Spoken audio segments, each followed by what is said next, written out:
Good morning, everybody. First, I apologize for having shifted my talk in the morning. You were told I was ill. It's a bit of an exaggeration. I caught a cold in this room yesterday. And had a bit of fever last night, so I thought it's best to do it in the morning. You're probably wondering what this photograph has to do with anything. I'm not advertising Saudi Arabian Airlines. I will apologize a bit. I'll be coughing all along here, so just bear with me. The reason I show this photograph is that it's hopefully going to elucidate a rather complex idea, the idea of talismans. I wrote a book with Graham Hancock, whom you've had the great pleasure of hearing yesterday. In fact, we wrote 3 books together. But our last book together was called Talisman. It was published in 2004. And I'll be talking about this in the second hour of my presentation. By the way, I wasn't aware I was going to speak for 2 hours. I had prepared the talk for 1 hour, so I'll have to juggle a bit here. But Talisman is one of those strange books that it took us about 12 years to sort of have it right. And quite literally, we explored 2,000 years of civilization. We called it the intellectual archaeology. We went under the visible history, and we tried to dig below and understand funny things that happened along the historical routes, and particularly in contemporary times. What we set out to do originally was to track 2 traditions that emerged from ancient Egypt. Hence, why it was introduced as being a book that tracks 2,000 years of civilization. There are 2 traditions that emerge from ancient Egypt, just about as ancient Egypt is about to disappear. This occurred when the Romans took over Egypt and converted it into a Roman province in about 30 BC with the death of Cleopatra, and it was Christianized in the following centuries. And one tradition was, in fact, the ancient Egyptian tradition modified or transformed or metamorphosed into what is known as the Hermetic tradition. It's a rather complex thing, but in very simple terms, it's the ancient Egyptian mystery religion or mystery cult modified by writers, Greek Egyptian writers, to create this tradition. It disappeared mainly because of the persecution of the Christian church, and emerges very strangely, of all places, in Italy. This tradition emerges in Italy, in Florence, in the early, let me get this right, in 1460. And many believe, many scholars believe, that it was the impetus, it was the catalyst that kicked off or kick-started the Renaissance, and eventually the Enlightenment and the modern world. The reason being, and I don't want to go too much into that, Graham spoke about it a bit yesterday, is that it revealed ancient writings, the Hermetic texts, the so-called Hermetic texts, where those who discovered it and throughout the ancient world, believed that they were written by the Egyptian god of wisdom, Thoth. And what was in them seemed to be revelations, they believed to be divine revelations, of certain truths. One of them, strange enough, was the so-called heliocentric truth. It is said that Copernicus, for example, who was very much influenced by these texts, was inspired to explore the possibility of a sun-centered solar system. And that's how it probably came to be. He does acknowledge this in his writings. So it's very, very strange that this ancient tradition kind of spurs modern science. But what it did as well is that it created an esoteric strand that eventually was picked up by secret societies, particularly the Masonic societies, and created the so-called speculative or esoteric side of these secret societies, these fraternities. And we track it up to modern times. The other tradition, which again Graham spoke about yesterday, is the Gnostic tradition. Now the Gnostic tradition can be said in very simple terms to be, again, the ancient Egyptian mystery religion, but Christianized. And again, strangely enough, a bit like the Hermetic text, they kind of disappeared, and they reappeared again much later, in fact much later than the Hermetic text, in Egypt, when the Gnostic documents were discovered in 1946 in Nag Hammadi in Upper Egypt. They were eventually, there's a very strange story about these Nag Hammadi texts. They were discovered by a young Egyptian, like many Egyptians, called Muhammad, and he had no idea what they were, took them to his house.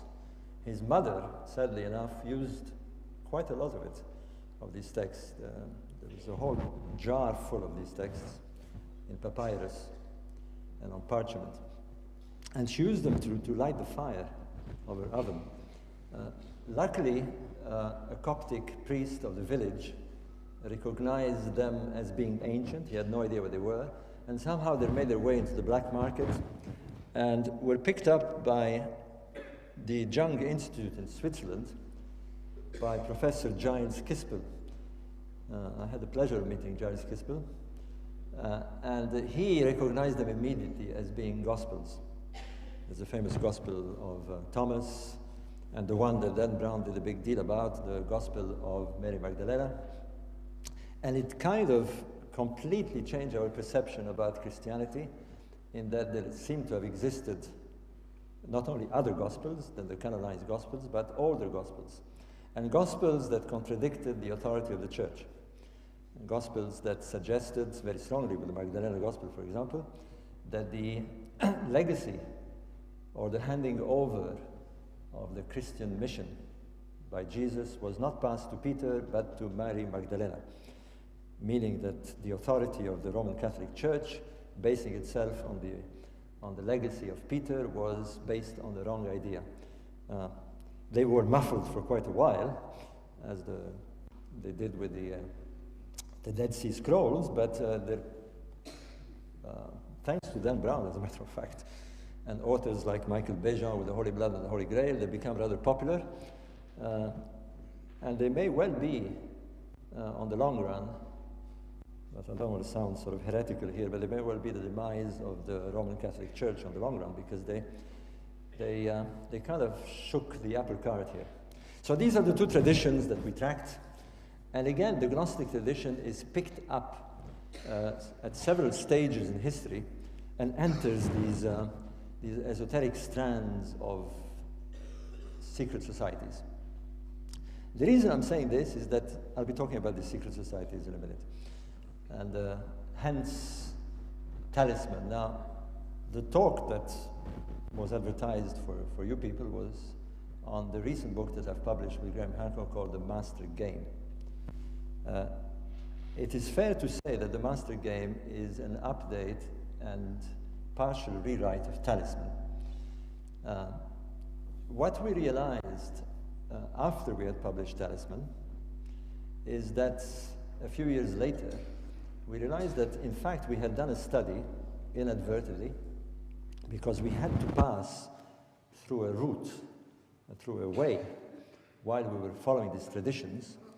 We had to pass inevitably through the Crusades, and leading to the formation of the Knight Templars and a variety of events that finally leads us to Freemasonry. And what we realized is that we had tracked the origins of a contemporary problem, a problem that very much affects the world today, which is this unfortunate clash of civilizations that has been spurred or brought very much into the limelight by 9/11. And so we decided that we would readapt the book and give it this slant. It's a very exciting book. I'm very proud of it. Now, coming to this photograph that I've got here,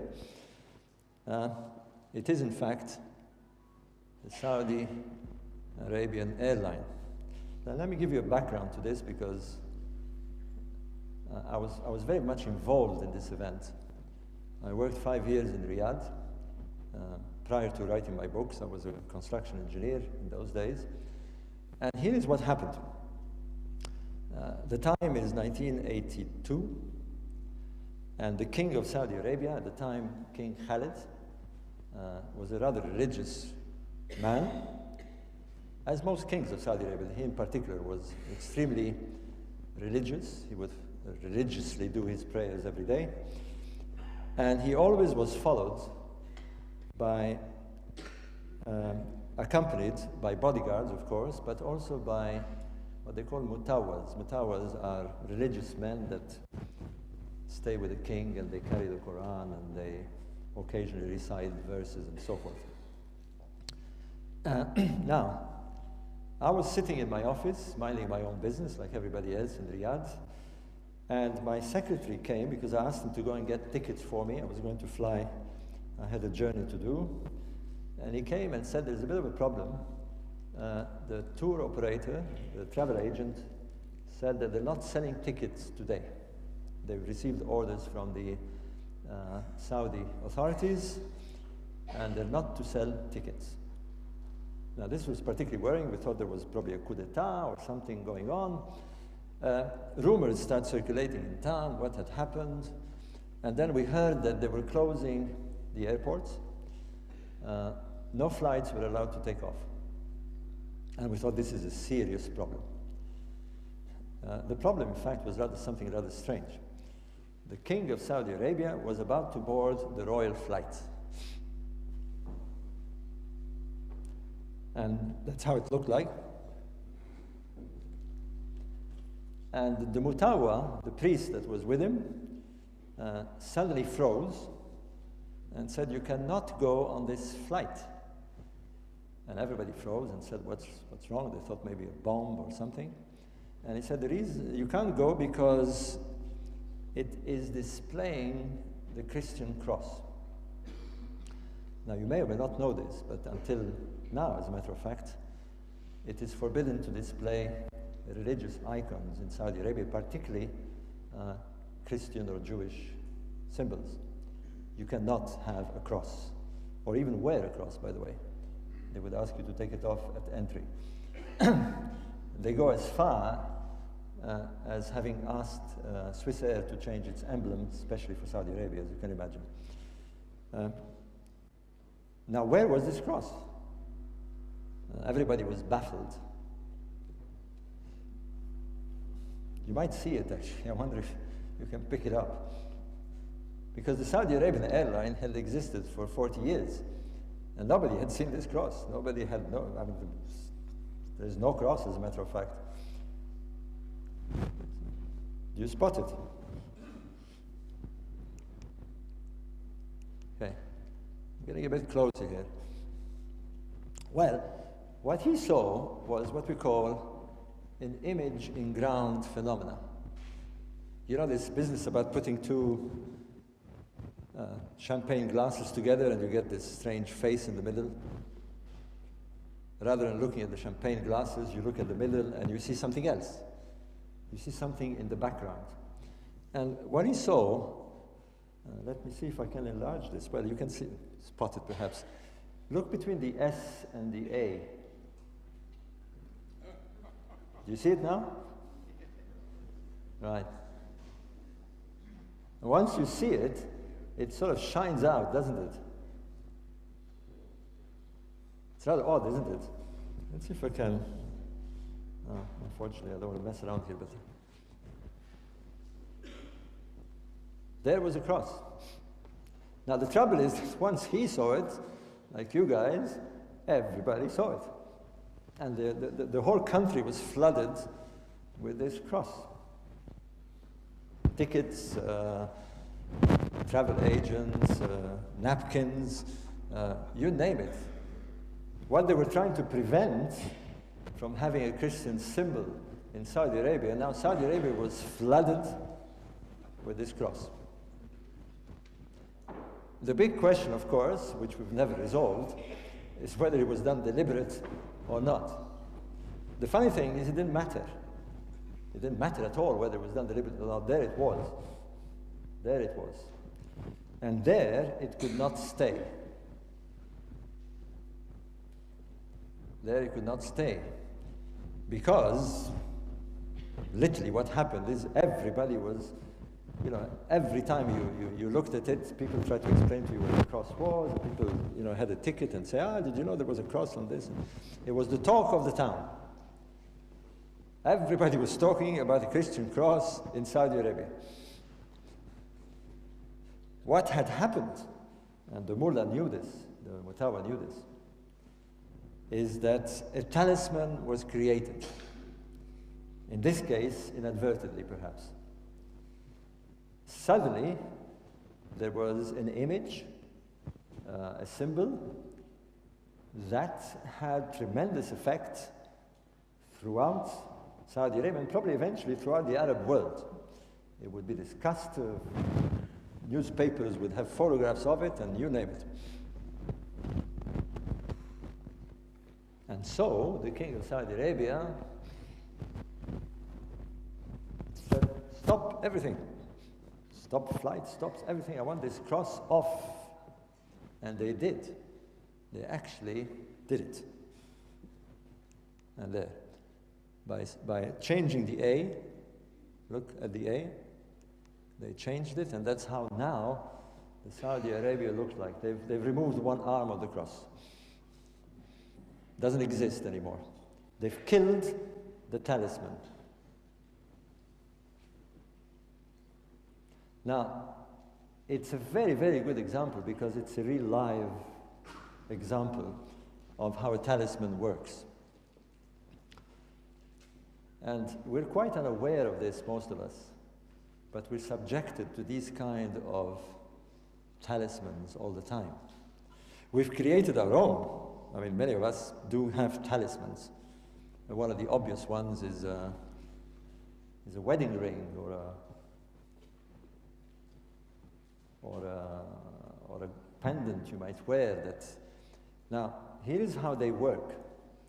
It's one of those phenomena of the human qualities. Our brain works in this manner.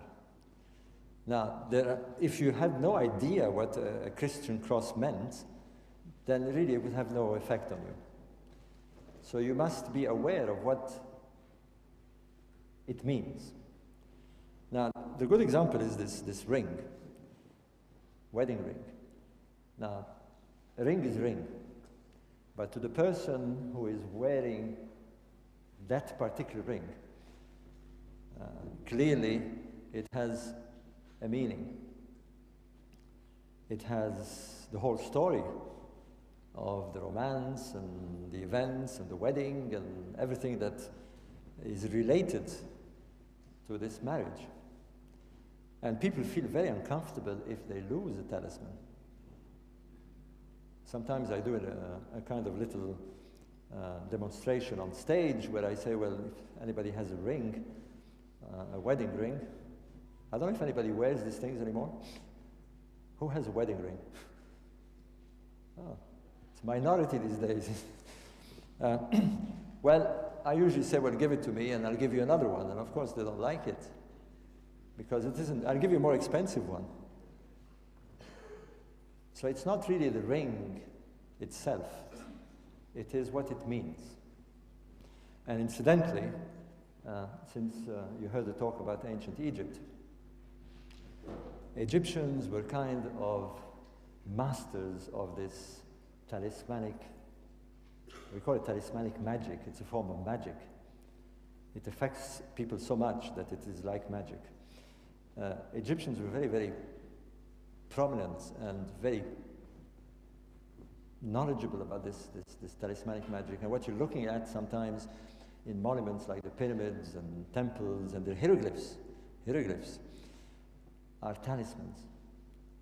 They have a strong effect, and sometimes the effect is unclear.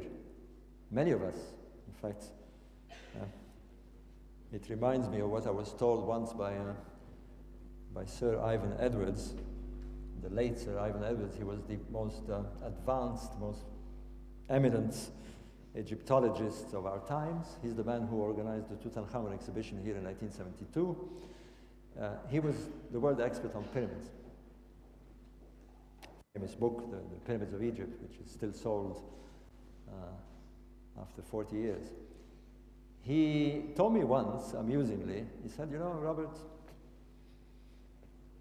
after 70 years of working and studying the pyramids, I'm beginning to believe that there is a little pyramid in everybody's brain. Because every time there is something to do with this Pyramid of Egypt, it draws enormous attention.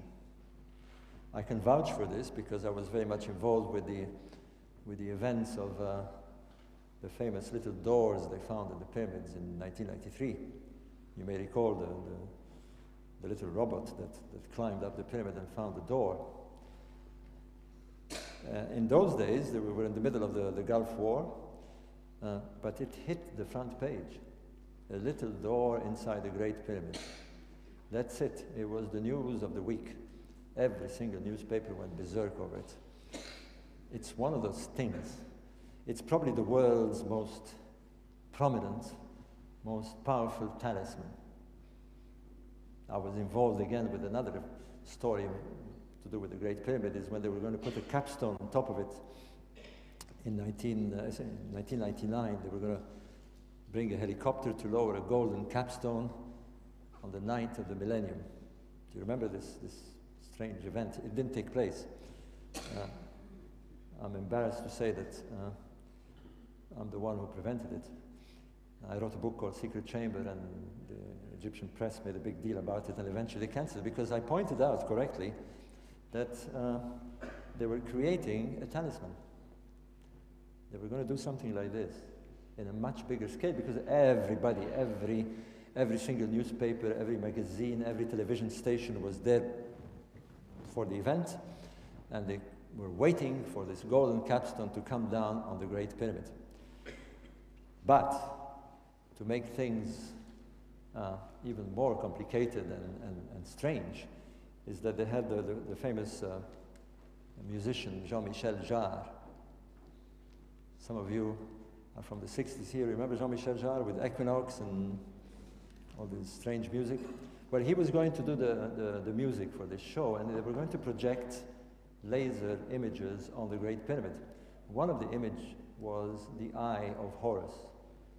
Now you can imagine the Eye of Horus projected on the Great Pyramid with a golden capstone landing over it on the night of the millennium. It was the supreme symbol of the Masonic cult. They were going to do what this mullah realized inadvertently. Inadvertently, because I actually went to Egypt and said, listen, are you aware what you're going to be showing here? And they didn't think it was a big deal. They thought, nah, nobody. I remember speaking to Dr. Zahi Hawass, the ex-minister of antiquities, I'm proud to say. I don't want to be mean, but I really want to say this. He used to say about me 15 years ago You know, in a couple of months' time, Robert Bauval will be gone with the winds. I'm still here. However, I did warn them that be careful. You're going to create a talisman. And boy, you're going to create one hell of a talisman. Great pyramid. Everybody's got a little pyramid in their mind, and bang, it's going to be in every front page of every newspaper. And it was already being picked up on the internet. People were talking about the Masonic symbol, the Masonic ceremony, and suddenly the Arab papers went bananas. They went bananas, they accused of a Zionist plot, and the usual thing, and it went berserk. They finally had to cancel it.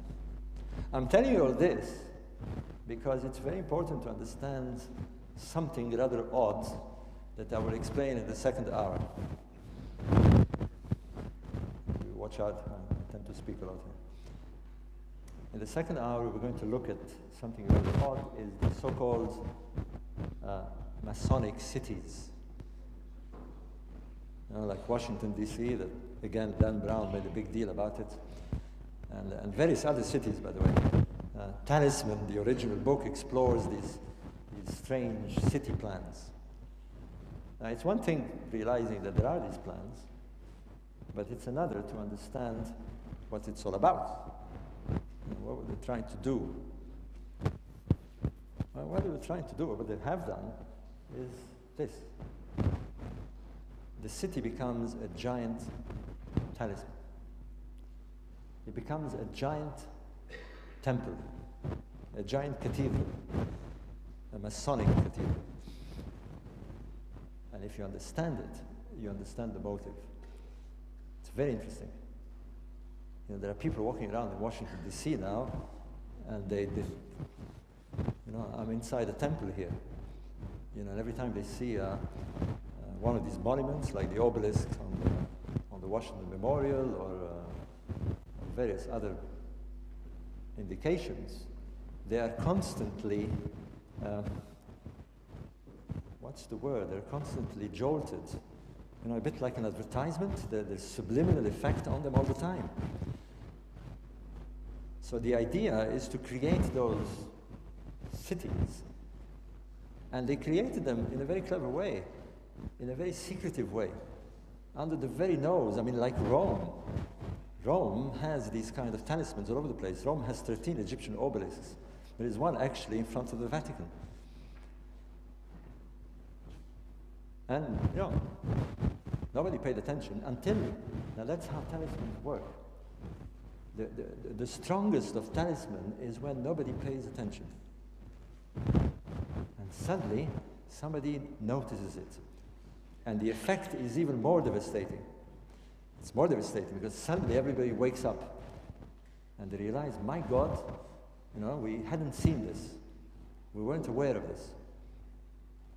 Like, for example, again, I keep speaking about Dan Brown, but it's true. Although he picked a lot of his work from other authors, he did bring this out for the general public, like the famous fresco in Milan of the Last Supper. You know, it was there for several centuries, and then somebody says, wait a minute, there's 13 apostles, and one looks like a woman, and wow, the whole thing now did or did not Leonardo da Vinci intend it. Was this intended or not?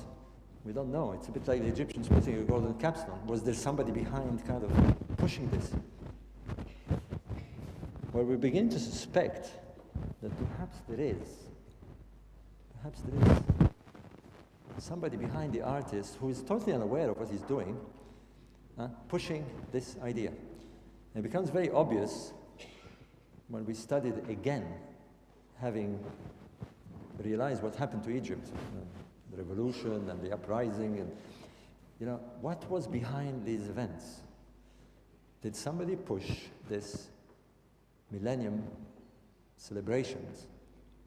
And we started looking, and we did find odd things. Okay. Now, I hope I've kind of given you the idea of talismans. Now, I will leave this brewing in your mind, because we're going to talk about it in the next part of this presentation. What I will do now is the other theme that we now have updated Talisman, and we're going to talk about the master game. It's a very large book, by the way. If you do get it, you'll find it 626 pages. It's important to go slowly, to go through all the events in history, to really get the point.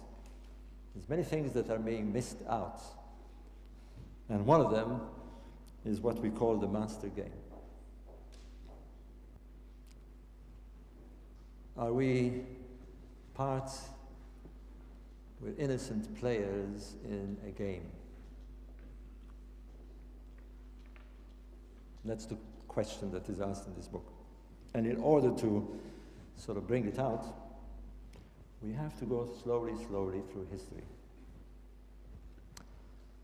But I will start rather dramatically here, and before I do, I want to make sure that I don't upset anybody. Because as an historian, historians cannot be politically correct. It's a mistake. I've just written a book, by the way, which has caused a lot of controversy, called Black Genesis, with Thomas Brophy, an astrophysicist in America. And boy, we've had the Ku Klux Klan in America coming angry at us, and you name it. But our position is we do not play the game of political correctness. You cannot do that when you're an historian. You have to say what happened. You have to be open. So I love telling this story.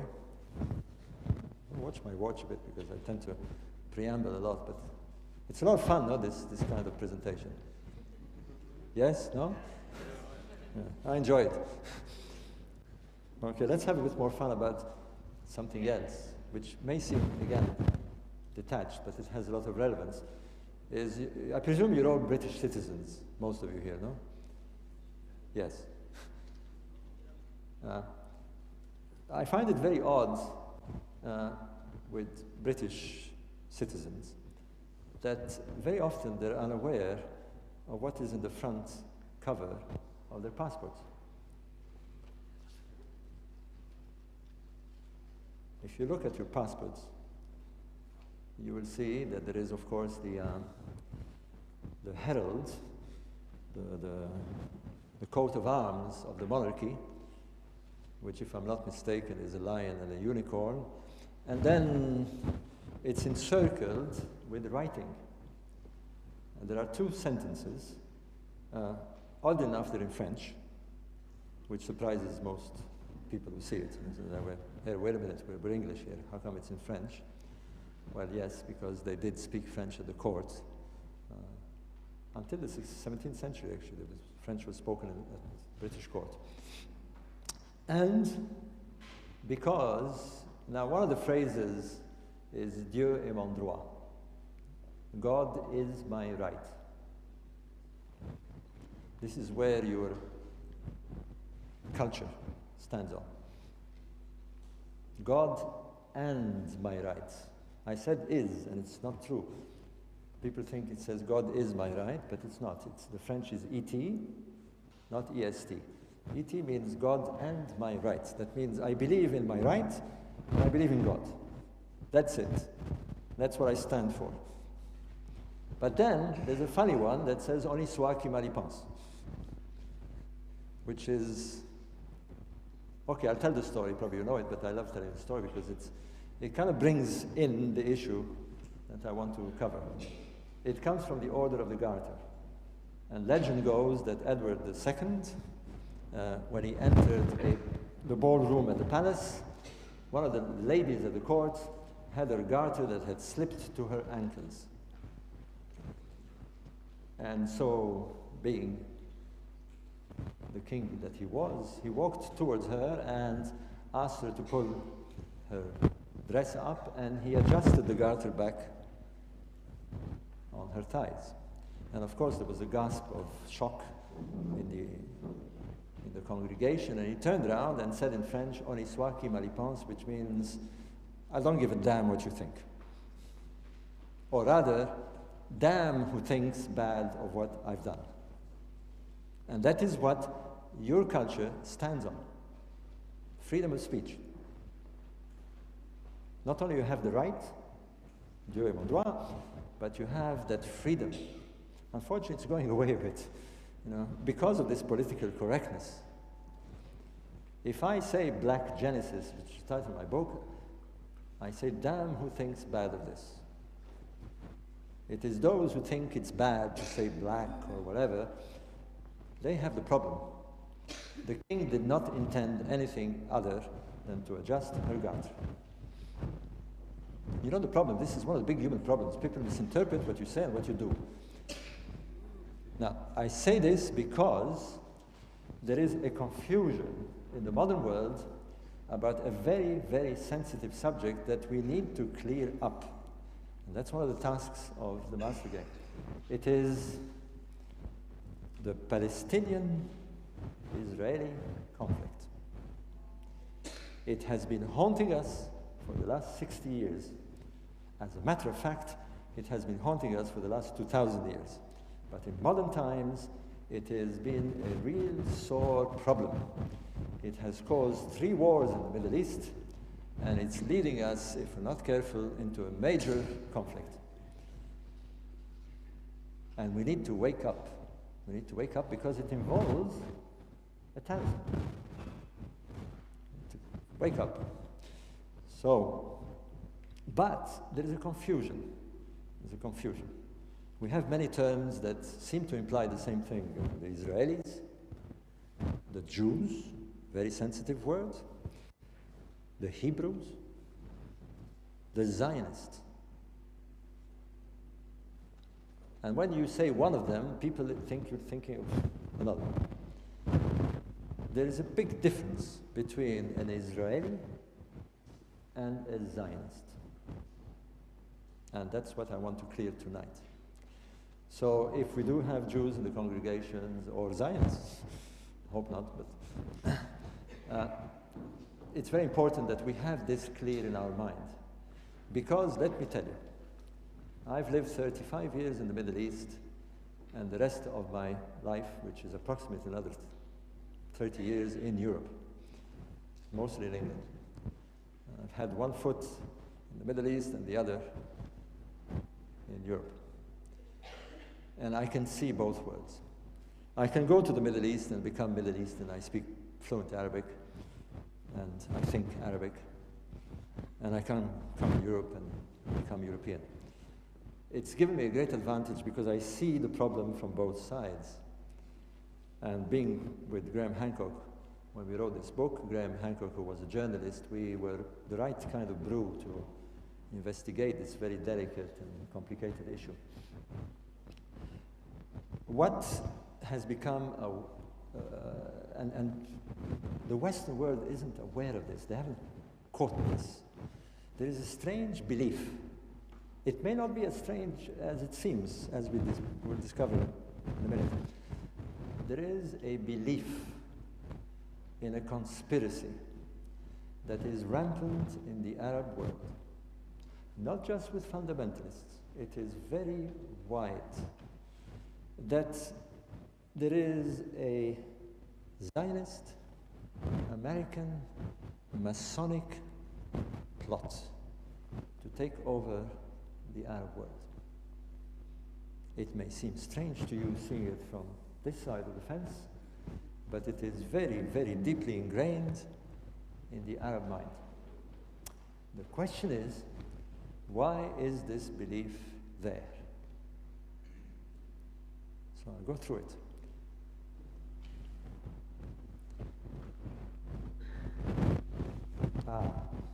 Hugh Newman. Is he here? I need somebody to help me. They've played around with my computer. I need to switch to another file, please. Press escape. Who said press escape? Like I'm supposed to run away?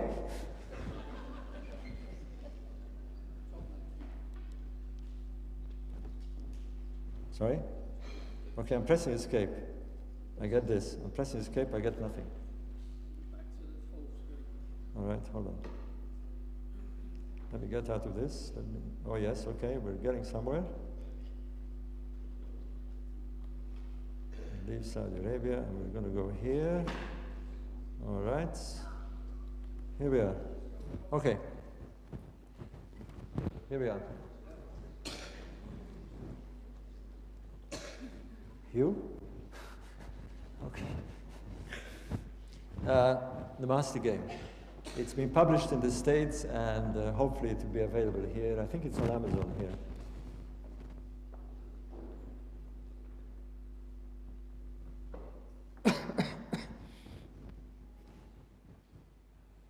On the 23rd of February 1998, in the British published Arab paper called Al-Quds. Al-Quds means Jerusalem. Sold book stands here. It's published in London.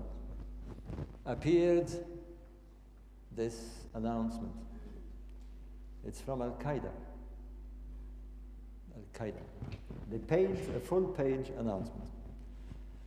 And it's a declaration of war. They declare a holy war against the American Crusaders. They actually call them the Crusaders, using an ancient term. Now, I'm always amazed, even when I'm in America, that a lot of people haven't taken the trouble to read this. There is an English translation on the net if you can be bothered. Because it is at the roots of a very serious problem, as you well know, that has caused a huge shamble in our world. It has finally led to the war in Afghanistan, the war in Iraq, the Gaza Strip problems, and some very serious problems that are brewing, the Iranians developing nuclear power. It is moving very fast, and we need to watch out.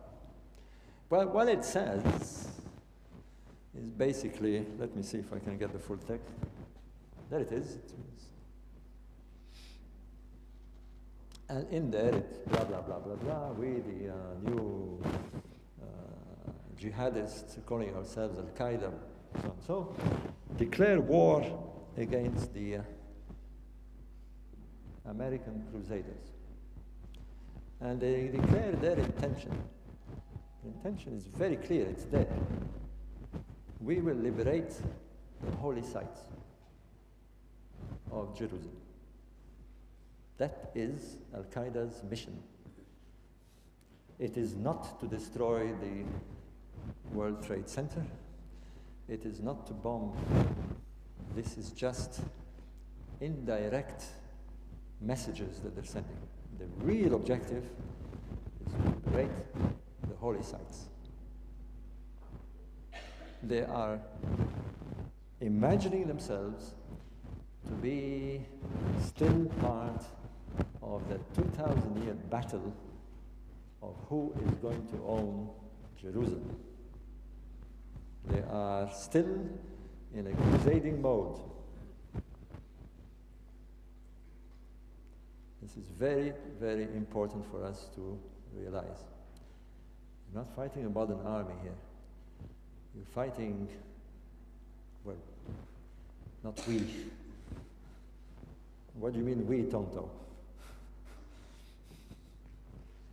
Maybe I should bring this point out. We're all here and we're enjoying our lives, and some of us are going to go to the pub. I live in southern Spain, and I go to the beach and I play tennis and I write my books. I don't really care about who owns Jerusalem. I really don't. The trouble is that there's a lot of people who do care, and they're fighting this game, and we're caught in it. We are caught in it, and they're leading us to a serious problem. Maybe a world war. That is why this is important. It isn't just another conspiracy about ETs or whatever. This is a serious issue. Let's go to the origins of this problem. All right? Now, as History tells us, or maybe legend for all we know, maybe legend, that the kingdom of Jerusalem was started in about 1000 BC by King David. 50 years later, King Solomon built the first temple. Now, I must say that a lot of people take this for granted. It may well be true, I don't know.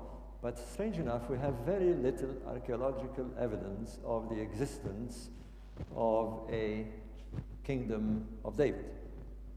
That's what puzzles most. In fact, most archaeologists and Israeli archaeologists have a lot of problem with this because there is no physical evidence. We haven't actually found anything archaeologically that confirms the biblical story.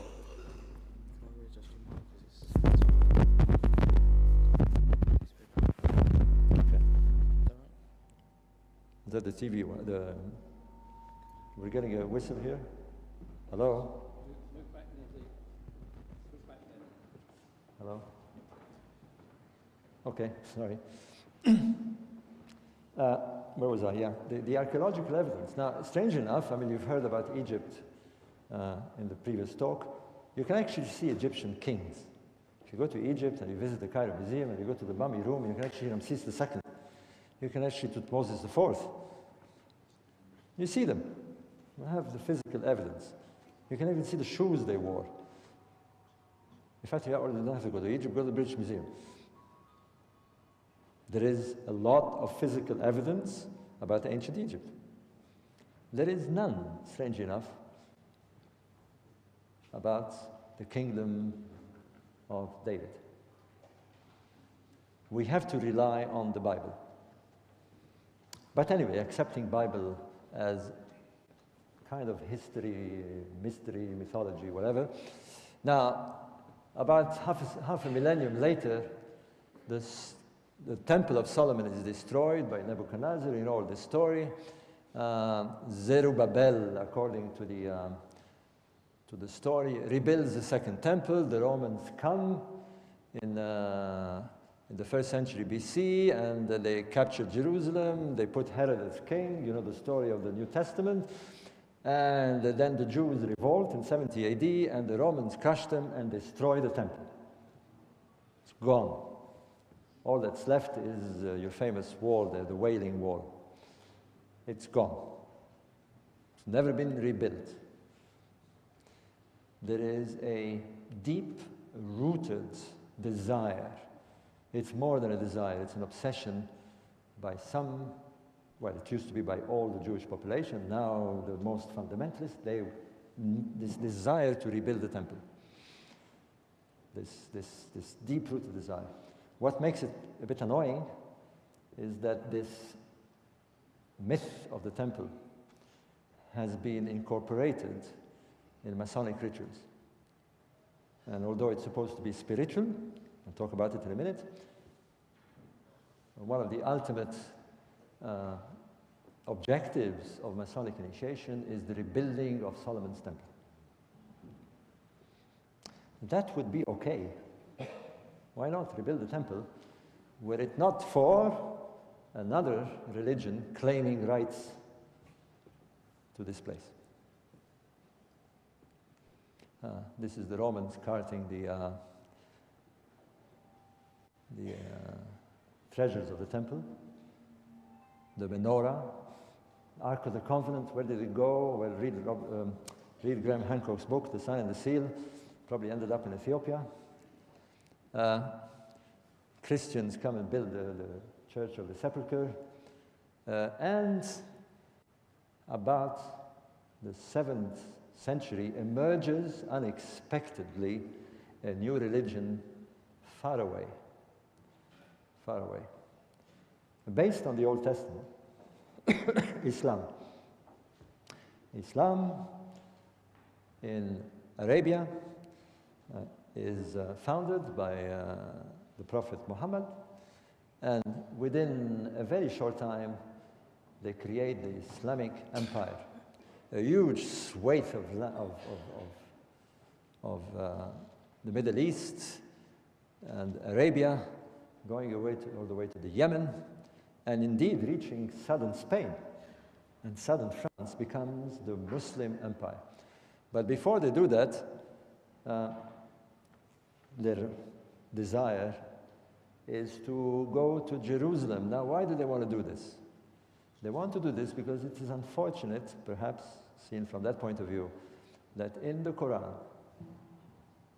Muhammad takes a journey. It's known as the night journey, the famous night journey of the Prophet Muhammad. He is said to ride a magical horse from Mecca and flies to Jerusalem. He lands on Temple Mount. And on Temple Mount, he takes a journey up to heaven and he consults the prophets. He even consults Jesus and Moses. And he eventually talks to God. And when he comes back, he is imbued with his prophetic mission. And when the Muslim forces under the Caliph Omar go to Jerusalem, they find that by that time the Romans have sort of gone very degenerate, as we know, and the empire is slowly crumbling, and it's very easy for them to capture Jerusalem. They take Jerusalem and they build their own shrines on the place where supposedly stood Solomon's temple. They build the dome on the rock. A dome on the rock. This is in fact a 7th century building. What rock? Well, it's a rock on which apparently Muhammad stood, where he took his journey into heaven. Unfortunately, it's the same rock on which the Temple of Solomon stood, claimed to be the place where Cain and Abel were going to be sacrificed to God. We've got a problem. There's a piece of rock there that is being claimed. It is a talisman. It is a talisman. And they build the Aqsa Mosque. So the two of the 4 holiest shrines of Islam are on this mount. Mount Zion, Mount Moriah, the Temple Mount, call it what you like. Here's the modern photograph. You know, on one bit of it has the Wailing Wall, the remains of the legendary Solomon's Temple, and boy, here comes right behind it. It's a problem. Well, it's a problem if you believe in the talisman. Do you see what I'm getting at? If nobody cares about this rock, it's not a problem. Here is a view of what we call Old Jerusalem. In fact, nobody cares about really the outside. Sure, there is habitation. That's the sore point. That's the old city. And the Temple Mount, here we are. And the Wailing Wall is here. And here is the Aqsa Mosque, and here is the Dome on the Rock.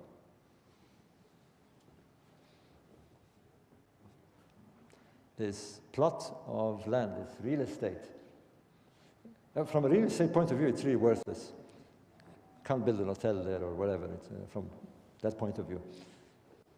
Of course, it isn't worthless in terms of its historical value and this annoying talismanic value, this meaning that it has for these 2 major religions, which surprisingly come from the same source. They both stem from the Old Testament. This is the weird thing. You'd think they'd settle it and shake hands and say, okay, well, no.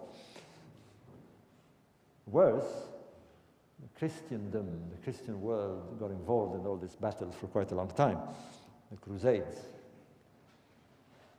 Because in the 11th century, the Pope decided we must have this Holy Land again. We must recapture the Holy Land. There were people, peasants here working in the fields, and they had enough trouble of their own. They had an economic crisis like you have. And suddenly they were fired with this idea of capturing this holy land. And they mounted these crusades. For nearly 5 centuries, they tried to get this holy land, and it went from hand to hand. Well, the first crusade was absolutely horrific. I call it the first 9/11, the other way around. The crusading knights were not nice people. We have glorified them, with the Knight Templars. They were not nice people at all.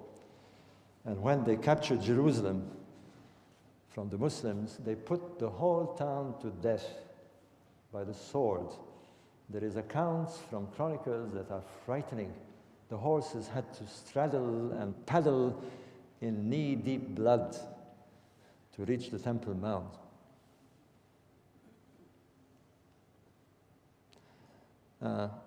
The major knightly force were, of course, the Knight Templars, these famous Knight Templars. I don't want to go through the history of them, but you know the story, the 2 French knights who ride on a single horse and take a few of their companions and go to Jerusalem. And here is the weird thing. We never understood this, but they are welcomed by the King of Jerusalem, the Christian King of Jerusalem. He loves their idea, and he tells them to make their headquarters on the Temple Mount, hence their name, the Knight Templars. The funny thing is that although they were quite aware that these were Muslim shrines, this was turned into a stable, by the way. They kept their horses in the Aqsa Mosque. So you can see the Arabs really pissed off with this. I mean, that's the beginning of the problem. They are, not only the whole city was slaughtered, but on the holiest of shrines, it's turned into a stable. Now, we're going to jump a big history here. They fought, and there was crusades among crusades, and finally comes this man, known to the Arabs as Saladin.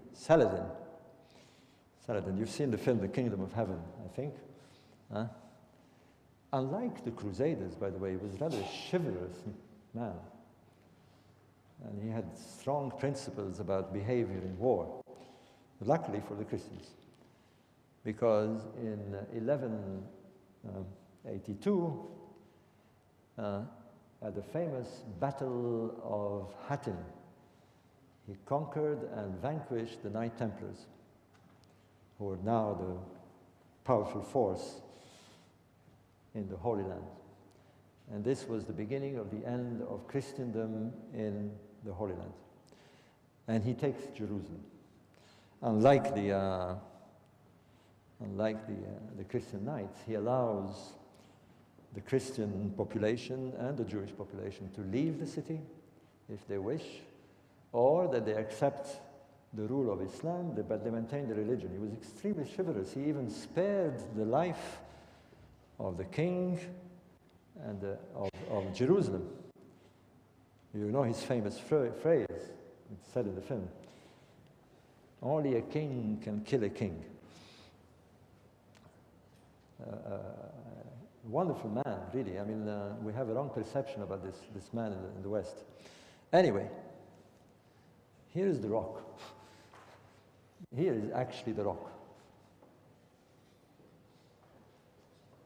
It's covered by the dome on the rock. That's what it's all about, really.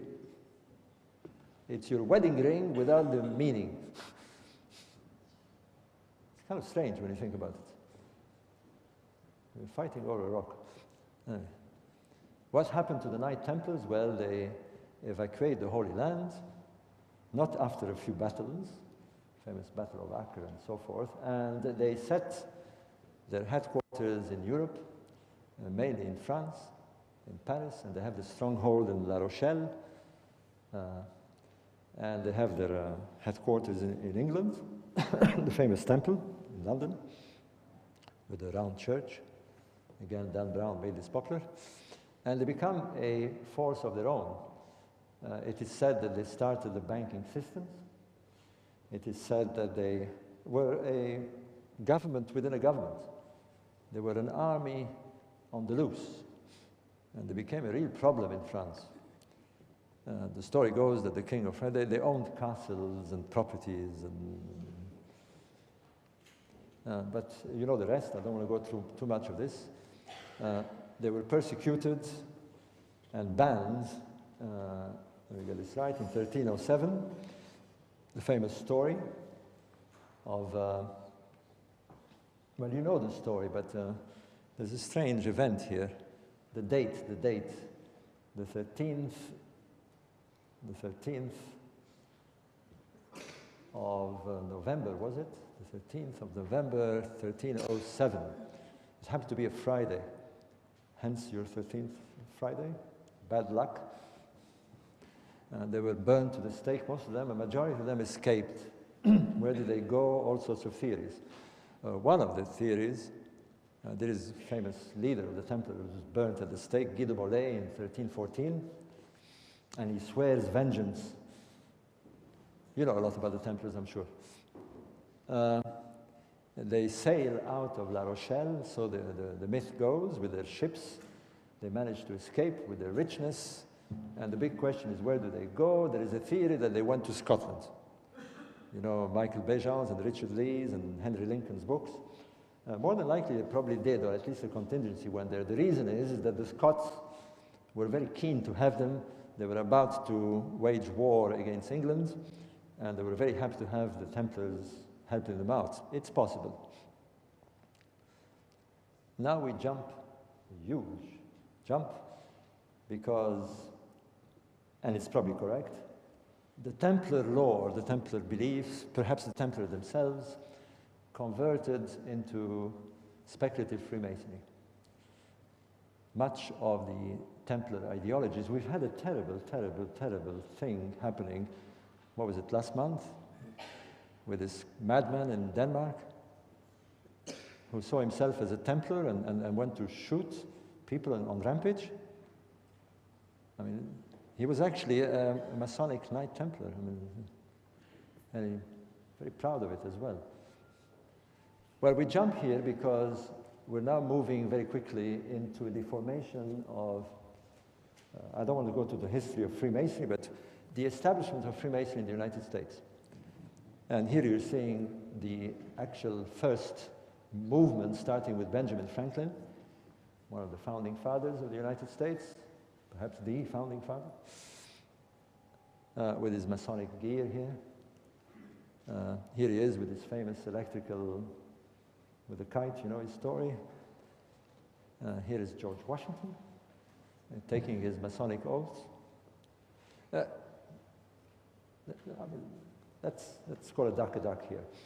You know, they were mostly, if not all of them, Freemasons, and not surprisingly, it was very, very popular in those days, and it was very popular within the military establishment, and indeed, many of the ideologies, by the way, were particularly good. I mean, don't get me wrong, I'm not trying to shoot down the Freemasons. Their ideas are very, very good. The basis of at least the philosophical movement of Freemasonry is based on the virtues.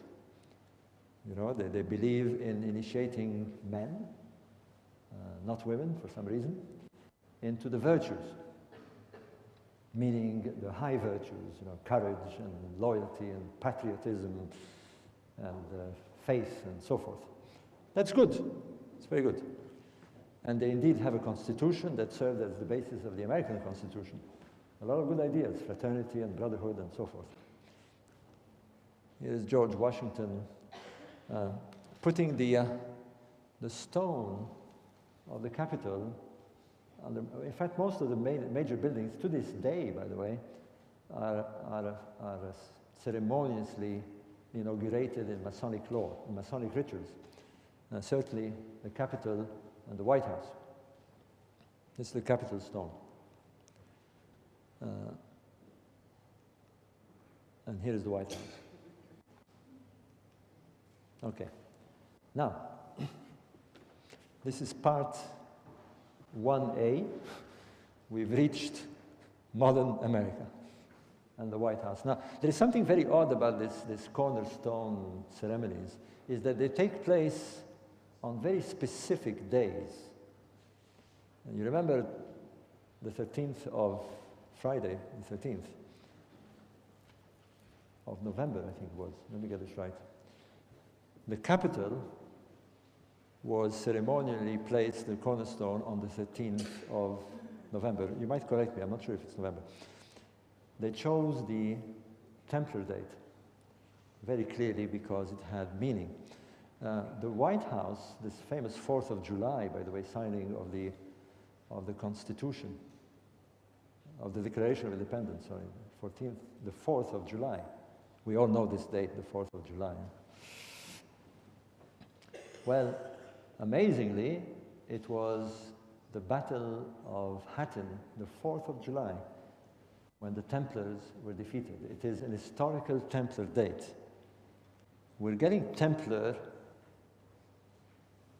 dates, or Templar astrology, and we know they consulted the stars before setting these buildings. There is clearly a Templar movement that flows into the Masonic lore in America. In fact, it's quite open, as a matter of fact. They have Templar processions very often in Washington and so forth. I'm saying this because you see where we're leading here. This crusading game isn't quite over yet.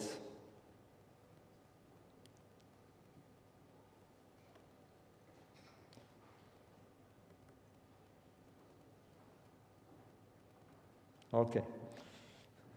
Now we go to something very different, which will join up. Are you enjoying this talk? Because it's new for me here. Is it good? Yeah, it's fun? Yeah. It's going to get more funny. It gets more weird. You're looking at the bearded man here. In fact, you're looking at Theodor Herz, the founder of the Zionist movement.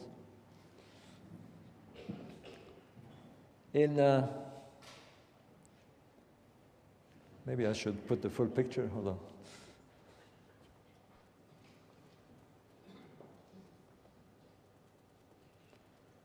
Excuse me a minute. So I have a problem with this. Oops.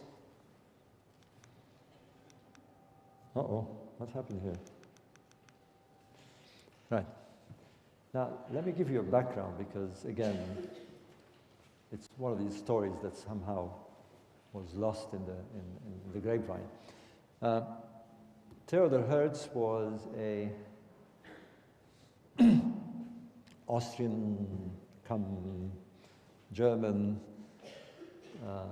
Jew who, here is a strange story. There is an event that took place in France in 1890. It's known as the Dreyfus Affair. I mention it here because we discussed it quite a lot in the Master Game, because it appears, believe it or not, in the story that it relates to the capstone of the Great Pyramid. That's how the research goes. You see the bridge I'm trying to get here. But anyway, this affair, the so-called Dreyfus Affair, involved a military sergeant of the French army from Alsace who was Jewish. He was accused of spying for the Germans, but it was clearly a very strong anti-Semitic act by the French army. They were very, very, very anti-Semitic in those days. Very. It was kind of a bad phase for France. There were slogans, death to the Jews, and unfortunately it was building up in Europe in that direction, leading, unfortunately, to the Nazi events. And who was sent there as a journalist to report this story was Theodor Herz. Another man, a Frenchman, a very famous writer, Émile Zola, famous novelist, who was totally disgusted by this arrest of this sergeant, wrote a very famous piece called J'accuse, I accuse. It's in France, it's sort of a household article, it's still discussed today. He accused the French government of anti-Semitism openly, and there was a whole fuss. It nearly caused a split in the government. He had to escape. He came to England, by the way. But finally, the sergeant was released, but this occurred many years later. Theodor Herz, disgusted with what he saw, this anti-Semitism, decided that when he returned to Austria to found a movement which he called the Zionist Organization. And he set a new idea, a very clever idea. He said, all these Jews that are all over the place, in Poland, in Germany, in Russia, in England, they belong to one nation. Excuse me. Whether he was right or wrong is another matter. But he set the idea that Judaism is a nation. Who is using the same idea, by the way, which makes it very dangerous, is Al-Qaeda. Al-Qaeda has claimed that all Muslims around the world, whether they're Indonesians or whatever, belong to a nation. Of course they don't. The Jews who were in Poland were Polish. The Jews who were in Hungary were Hungarians. But he set this idea, and that the dream of Judaism is to restore the land of Israel and to rebuild the temple. He set the movement. Very quickly, it became a very popular movement. Many financiers put a lot of money in it. Here in England, the Rothschilds pumped money in the organization. It became actually, the president of the Zionist organization in England was Baron Rothschild, which leads us to another problem. But something else occurred. I should speak very briefly of this because this is, again, a problem in the Middle East. A document appeared known as the Protocol of the Elders of Zion. You must have heard about this document. It was proved to be a fraud, or believed to be a fraud. It actually purports to expose a plot, and here we come to the problem, between the Zionists and the Freemasons to take over the Middle East through the banking systems. It was proved to be a fraud many years later, by the Sunday Times, by the way. But it became, unfortunately, very popular in the Middle East. It's now being spread. They actually teach it at schools in Saudi Arabia. Sorry, what's this? Oh, sorry. Now, here we are at the beginning of the Zionist movement. We're in the early 20th century. And of course explodes one of the big wars, the First World War. We'll skip the whole events, but eventually when the Ottoman Empire, who were allied to the Germans, collapses, the whole Ottoman Empire is subdivided among the allies, among the superpowers. Various countries like France take all sorts of place, but who takes Palestine is the British. They have the mandate for Palestine. They have the mandate for Palestine. And here we come to the end of the First World War. England is now the proprietor or the keeper of the Holy Land.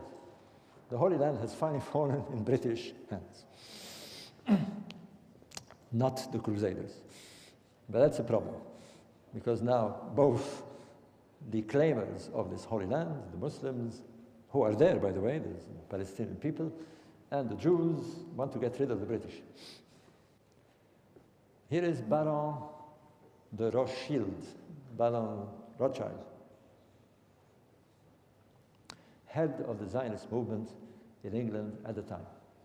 He befriends the foreign minister, Lord Balfour, Sir Arthur Roald Balfour. And somehow they decide that it is time to approach the King of England and have him give his opinion about the possibility of having a Jewish land in Palestine, a Jewish state. And we have here, on the 2nd of November 1917, is the famous Balfour Declaration. You know of the Balfour Declaration.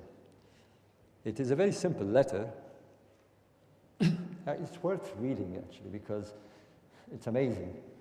You know, things have changed now, but in those days, Britain, and now it's America, but in those days, Britain, the superpower, could decide such things.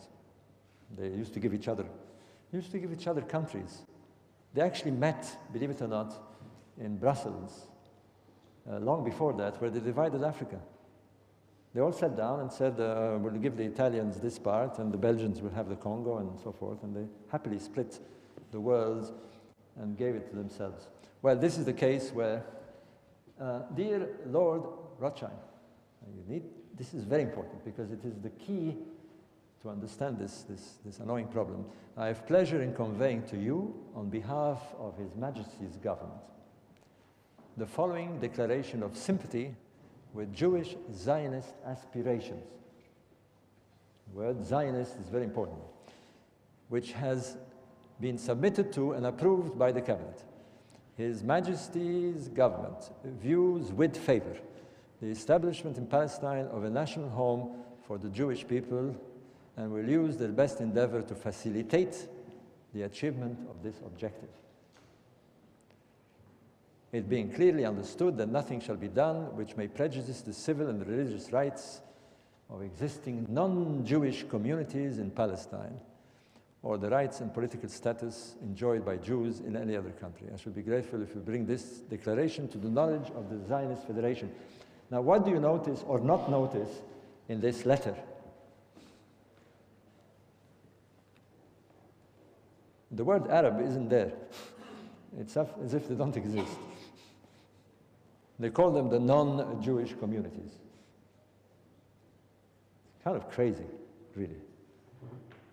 There was well over a quarter, let me get this right, about nearly 1 million Palestinians living there. Arabs, Bedouins, beards. Of course, this declaration from the superpower encouraged the Zionist movement to encourage Jewish populations around the world to say, that's it, start going there. And you know the stories, and this is the famous Exodus. You remember the film, The Exodus, where they went there and it was glorified as the, you know, this. But the truth of the matter is that here were these people from Poland, from Hungary, from God knows where, coming to colonize, legally colonize, a place in the Middle East. And of course, what happened was the inevitable. The Arabs objected, and they started fighting, and there was clashes and wars, and it went on till finally the Haganah, the famous Jewish terrorist organization, blew up the King David Hotel, where the British Army had its headquarters. It wasn't the Haganah that did that. Sorry? The Haganah were the... No, not the Haganah, you're absolutely right. It is the...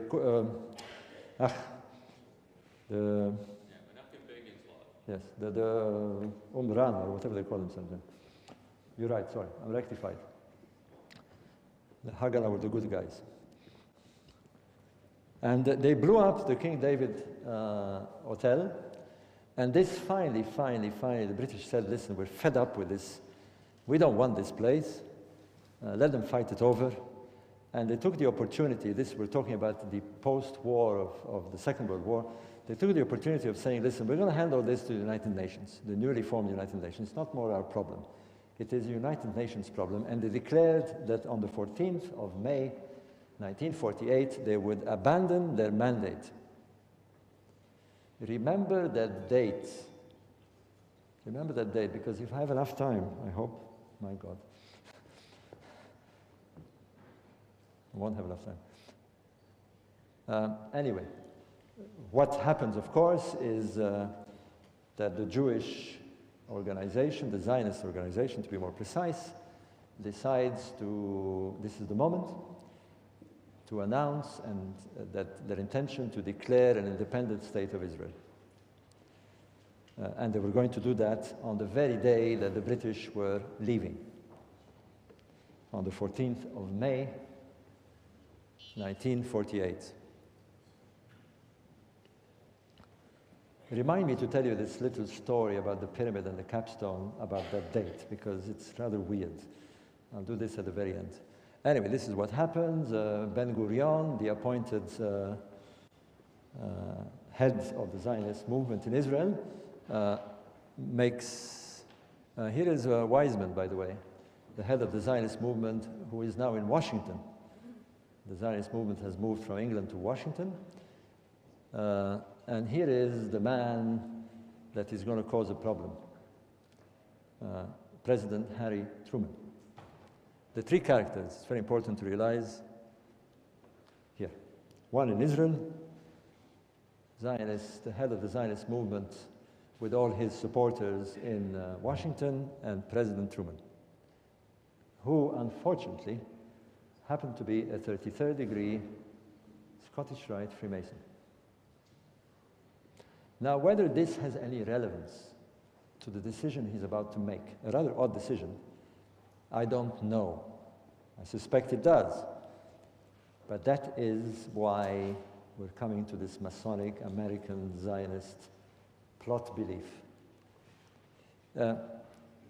George Marshall, Secretary of State, totally opposed. There's a huge crash in the White House at the Oval. George Marshall is opposing the formation of the State of Israel because he is the war hero of the Second World War. He knows about the realities of the ground facts. This is going to cause a war. This is going to cause a war. It isn't just, they're arguing on political, philosophical points of view. You know, the Jews, they were the biblical people, and they suffered in the Holocaust, and yes, it's true, but that is political. The reality is that if this land is declared a Jewish state, they're going to have the whole Arab world, and they did have the whole Arab world, on their back. But comes another character, and this is the weird story, a fellow called Mark Clifford, who is an aide to President Truman. He recently died, by the way. He wrote his memoirs, and it's very, very clear that he had a lot of influence there. Indeed, there is a battle, literally in the Oval, a shouting battle, where George Marshall refuses to listen to the arguments of this young man. He was rather young, in the early 40s, who is arguing the case because President Truman says, please, come to my office, I'm going to call George Marshall, and I want you to make the case, because I want to go for the State of Israel. His famous phrase is, I've got more Jewish voters in America than I've got Arabs. That's what he had in mind, I suppose, as well. Anyway, declaration in the temporary Knesset, Ben Gurion reads the declaration of the State of Israel. I've published part of it in our book. It's very interesting to realize, well, you can see our famous young gentleman, Theodor Herz, who started the whole movement, and it's argued on biblical grounds. You know, we that were here 2,000 years ago, and the David, the whole this stuff. And you can imagine the Arabs sort of listening to this and thinking, what the hell is going on?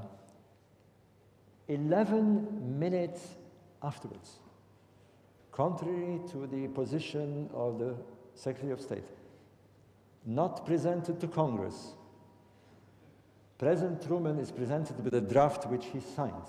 It's 5 lines. And it says, the government has been informed that a Jewish state has been proclaimed in Palestine, and recognition has been requested by the provisional. It's his own handwriting. They adjusted it because there was no government. So he puts it, the provisional government thereof. The United States recognizes the provisional government of the de facto authorities and the new, somebody made a mistake, the Jewish state, they don't want to call it the Jewish state, the new state of Israel. Stamped and signed Harry Truman on May 14th, 1948, 11 minutes after Ben Gurion's declaration. Something went on. And here is the question we ask in the master game. We're dealing with a rather odd guy here. We're dealing with a guy who 3 years before took a decision that only God can take. He's the first man and the only man so far, and thank goodness, that has authorized nuclear bombs to be thrown on a civilian population. 2 nuclear bombs were thrown on Japan. You put yourself in his shoes to make that decision. It is a horrific decision to make, even though the arguments that it was going to shorten the war and all that. No human being should take that decision. Right or wrong, no one should have the power to take that decision. And yet, here is a man who took it. Here is a man who played God. Is he playing the biblical game here? Is he has the power, after 2,000 years, to recreate the state of Israel. He has the power to set the scene to rebuild the temple. Did it cross his mind? Well, it must have. He was a 33rd degree Scottish Rite Freemason, the highest grade you can imagine. Surely it crossed his mind. It probably crossed more than his mind. That's what we're saying. And this is why the Arabs believe in this conspiracy. You have the Zionist lobby. You have an American president, and you have the Scottish Rites together entangled in a decision of creating the State of Israel. Are they right in believing this conspiracy, or are they wrong? Is it true, or is it not true? It does appear to be so. That's the annoying thing.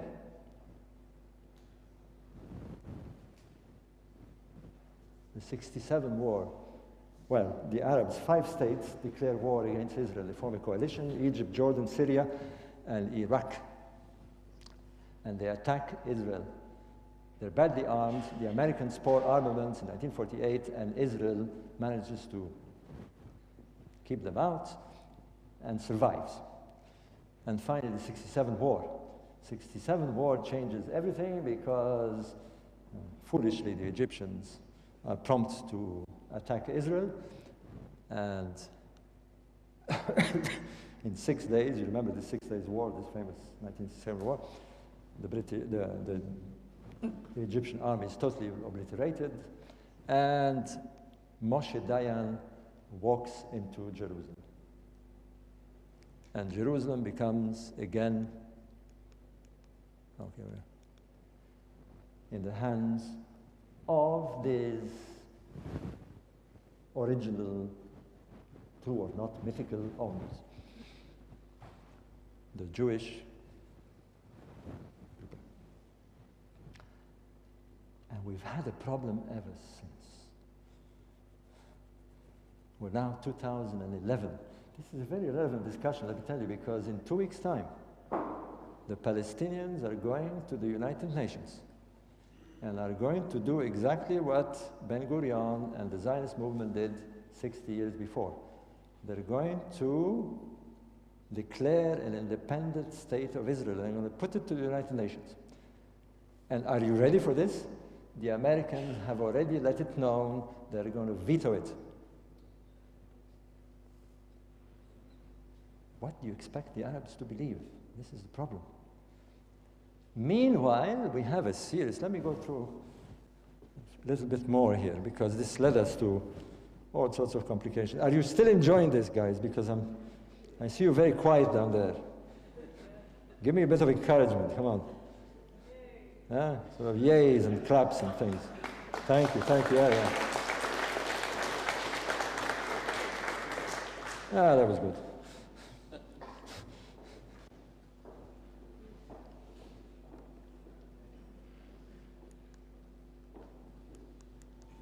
What's happening here?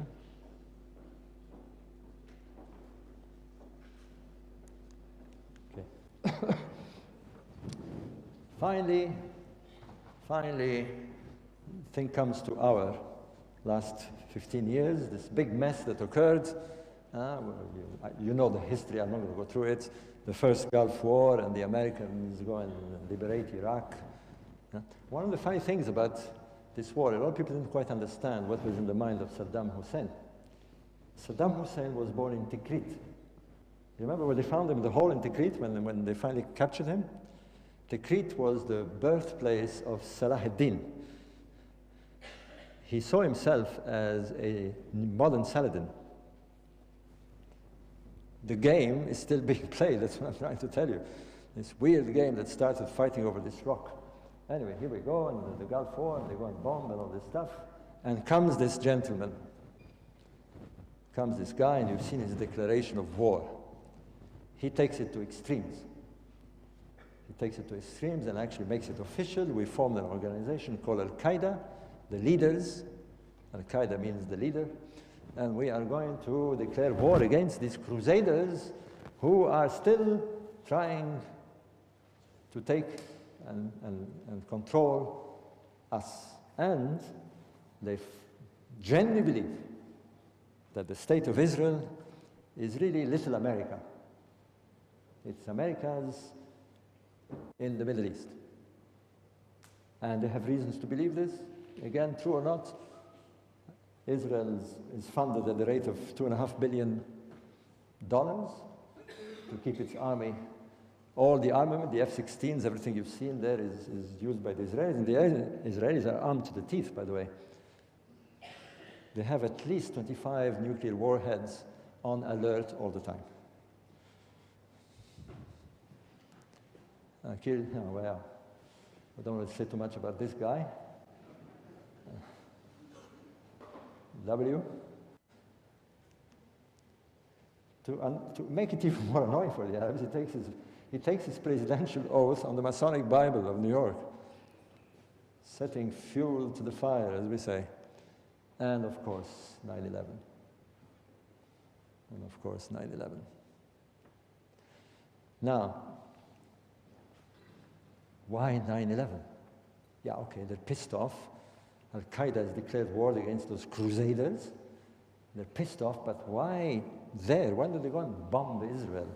Well, they can't get anywhere in Israel, I can tell you. Anything that gets anywhere the borders of Israel will be shut down big time. They can get a few suicide bombers here and there, but this sort of thing can't do it. And in many ways, the real big guys, the real crusaders, are the Americans, as far as they're concerned, who are all plotting. They're Freemasons. The government is governed by these elite Freemasons, they believe, and they're in collusion with the Zionists in Israel, and they are our real enemies, and we're going to do this to them. We're going to do this to them. And so they did. But the funny thing is the choice of targets. The choice of targets. Well, you know them. Certainly this last week we've heard, boy, the BBC was full of it. And every television station, we reviewed again all this drama of 9/11. And here's the Scottish Rites in New York, by the way, on 16th Avenue. Here is me at the Scottish Rite. I was there a couple of months ago. Now, it is customary in Masonic rituals, when they do this rebuilding of Solomon's temple thing, to do it on what they call a tracing board. It's a kind of like a prayer rug. And it's laid on the floor, and they do these strange things. The tracing board symbolizes the Temple of Solomon. It is mainly showing the so-called two towers or columns known as Boaz and Jachin, power and justice, J and B. The two towers, and it leads into the Masonic world or the Solomonic world towards a pentagon. A pentagon.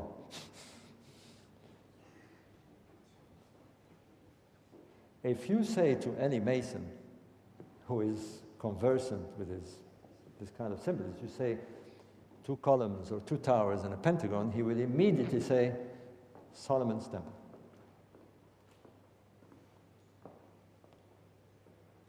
It translates immediately in the mind of those who are aware of these rituals. In fact, here is another weird one. Of course, you can convert the pentagon into a 5-pointed star. Stuff you have on your Christmas trees, by the way. The designers of the pentagon. I've got the date 11 September 1941 because the pentagon was ceremonially begun with another one of these Masonic kind of rituals on the 11th of September 1941. And it's a pretty odd coincidence, to say the least. But here is another odd one. The man who decided on the design and the man who decided on the location of the Pentagon is President Roosevelt, the predecessor to Truman, who again annoyingly was a 32nd degree Scottish Rite Freemason. And here is another weird one. President Roosevelt was 32nd President of the United States. What are the odds? And President Truman was the 33rd President of the United States and 33rd degree Freemason. I mean, it's pretty odd. It must have kind of played in their mind. How come I am the 33rd President of the United States? I mean, what are the odds of me being president in the first place, let alone the 33rd President? And let alone being a 32nd degree Scottish Rite Freemason, whose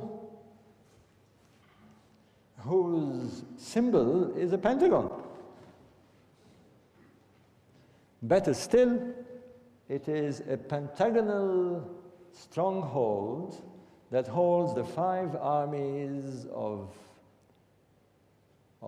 the Templars, of the Knights, to defend the city of Jerusalem. That is pretty weird stuff.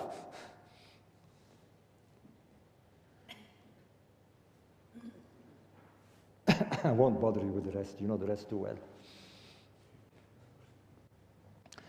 I want to finish with this bit because, of course, having lived in Egypt for so many years and all this Egyptian revolution and the Arab Spring, but remember the date of the 14th of May 1948, when Ben-Gurion decided to the declaration of the State of Israel, and when Harry Truman signed his famous letter that you saw, and where the whole problem started.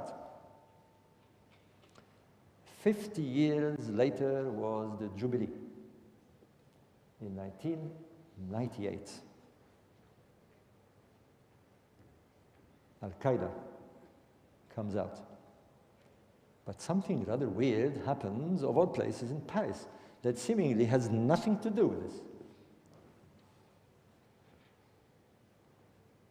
The French government, under Chirac, another prominent Mason, invites President Mubarak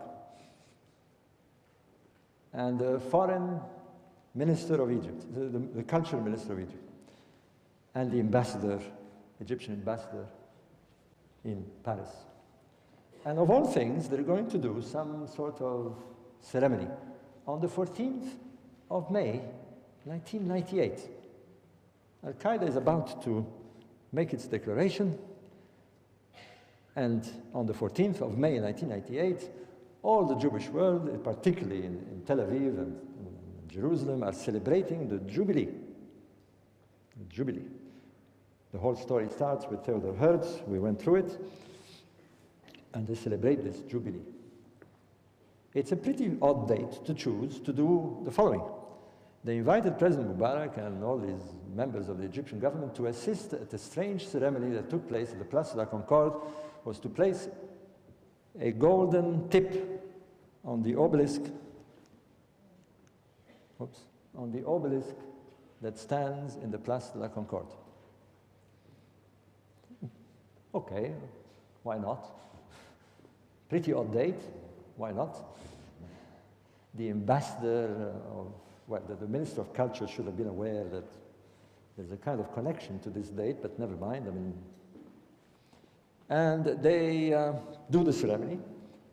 And like one of those weird things, we talk about it in our earlier book, Talisman, but it didn't occur to me to go and check the plaque. You go and see this plaque, it's pretty weird. Yeah, they tell you about Chirac inviting Mubarak and the people who are present and so forth, but then you see two names that are pretty odd, they shouldn't be there. I mean, it's pretty weird. You're going to find this very weird. There is the name of Yves Saint Laurent.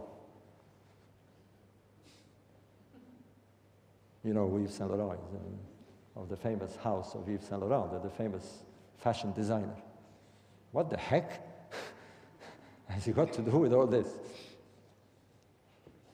And there's another name of his lover.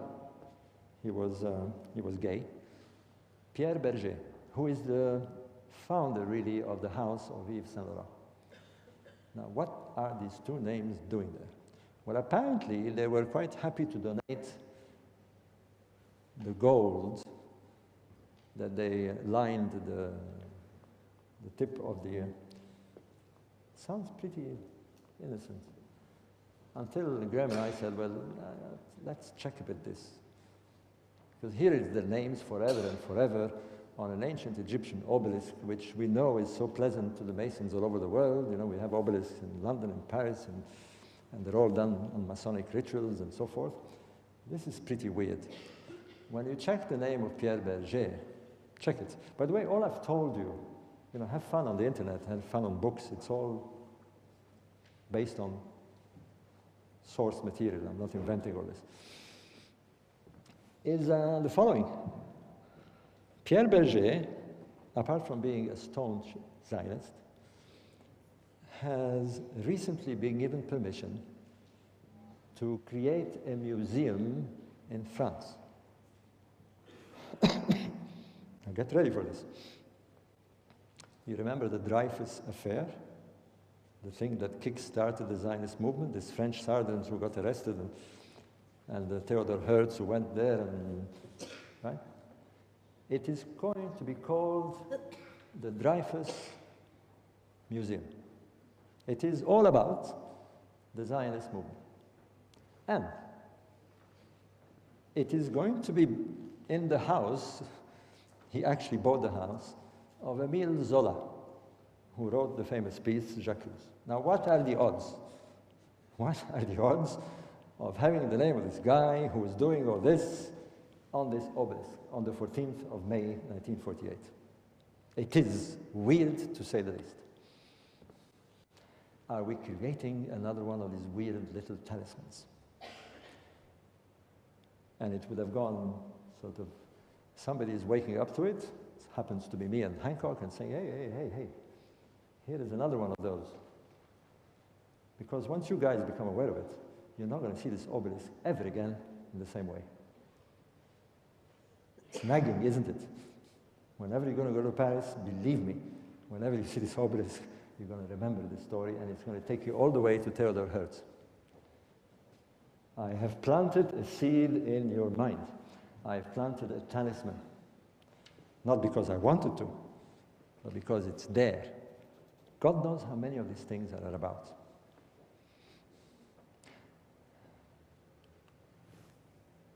Whoopee. We're going to end this part of the story. How much time do I have left? I'm a bit lost in my time. Organizers? 10 minutes. All right. I'm going to show you a very weird talisman. One that you probably have hopefully not heard much about. It is very, very weird. It may be inadvertently there, I don't know.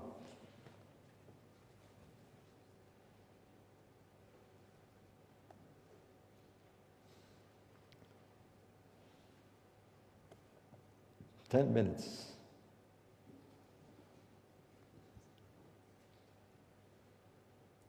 Mm-hmm.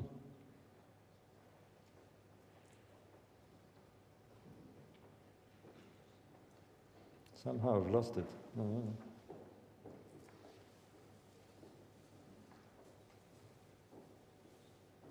Talks on tour. Maybe here. There we are. Hopefully it's here. Yep.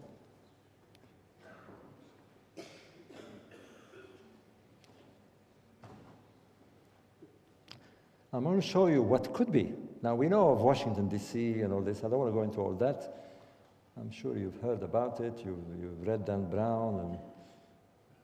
And we're going to go into another one, a rather weird one. And it starts here. There's a little background story to go through.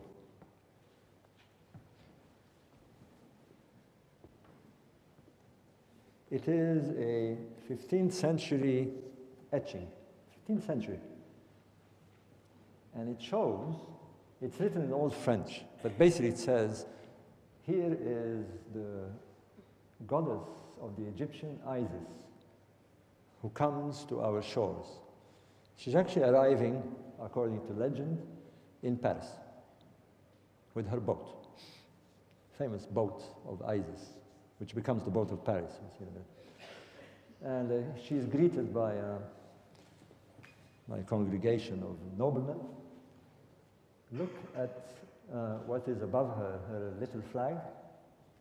You see the flag up there?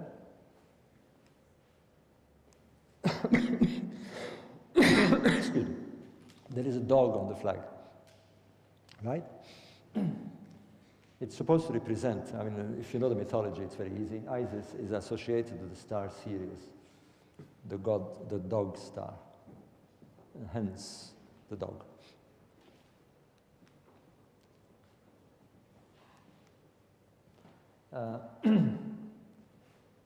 The boat is appropriated as from the 15th century and becomes the boat of Paris. It's got the famous fleur-de-lis, the symbols of the French monarchy. Now, here is a weird one.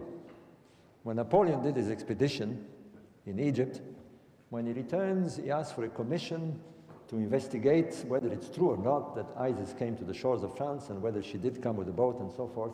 Apparently the commission, which were formed mainly of Freemasons, say yes, it's true. And so he asks in a written letter, we actually have the letter, it's published in our book,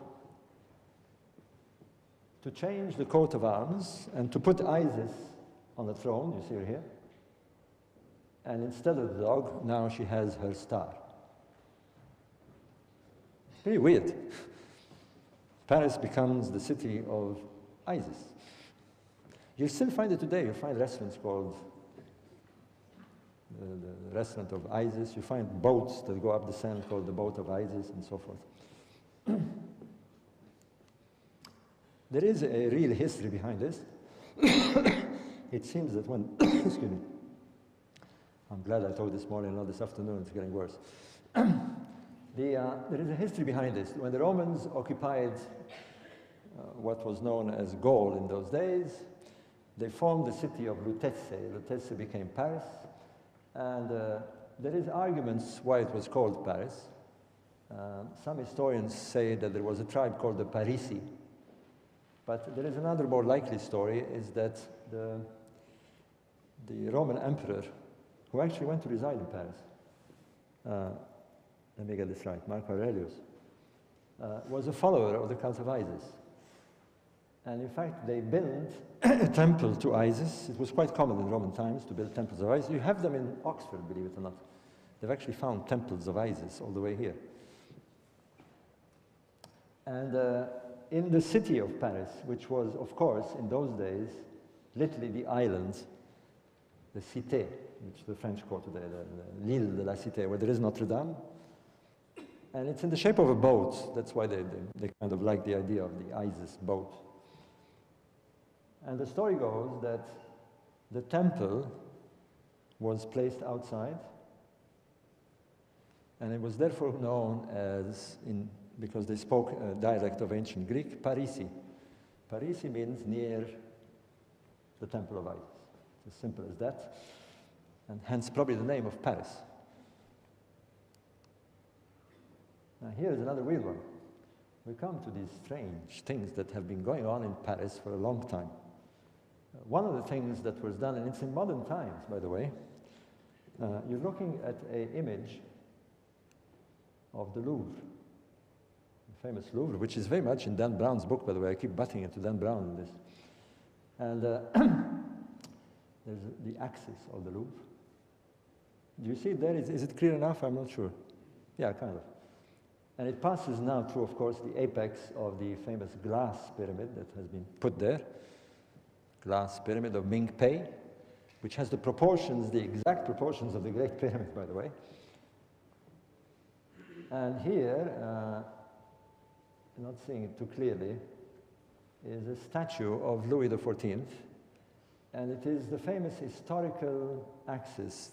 People, when they stay at the Louvre, and they visit the Louvre, and they look down towards the Champs-Élysées, you know, the famous Champs-Élysées of Paris, they think the axis is prolonged. Well, not so. The axis of the Louvre is not the axis of the Champs-Élysées. The historical axis of Paris runs at an angle. Oddly enough, and by coincidence, it shoots to the rising of the star Sirius. Here you can see it in reverse.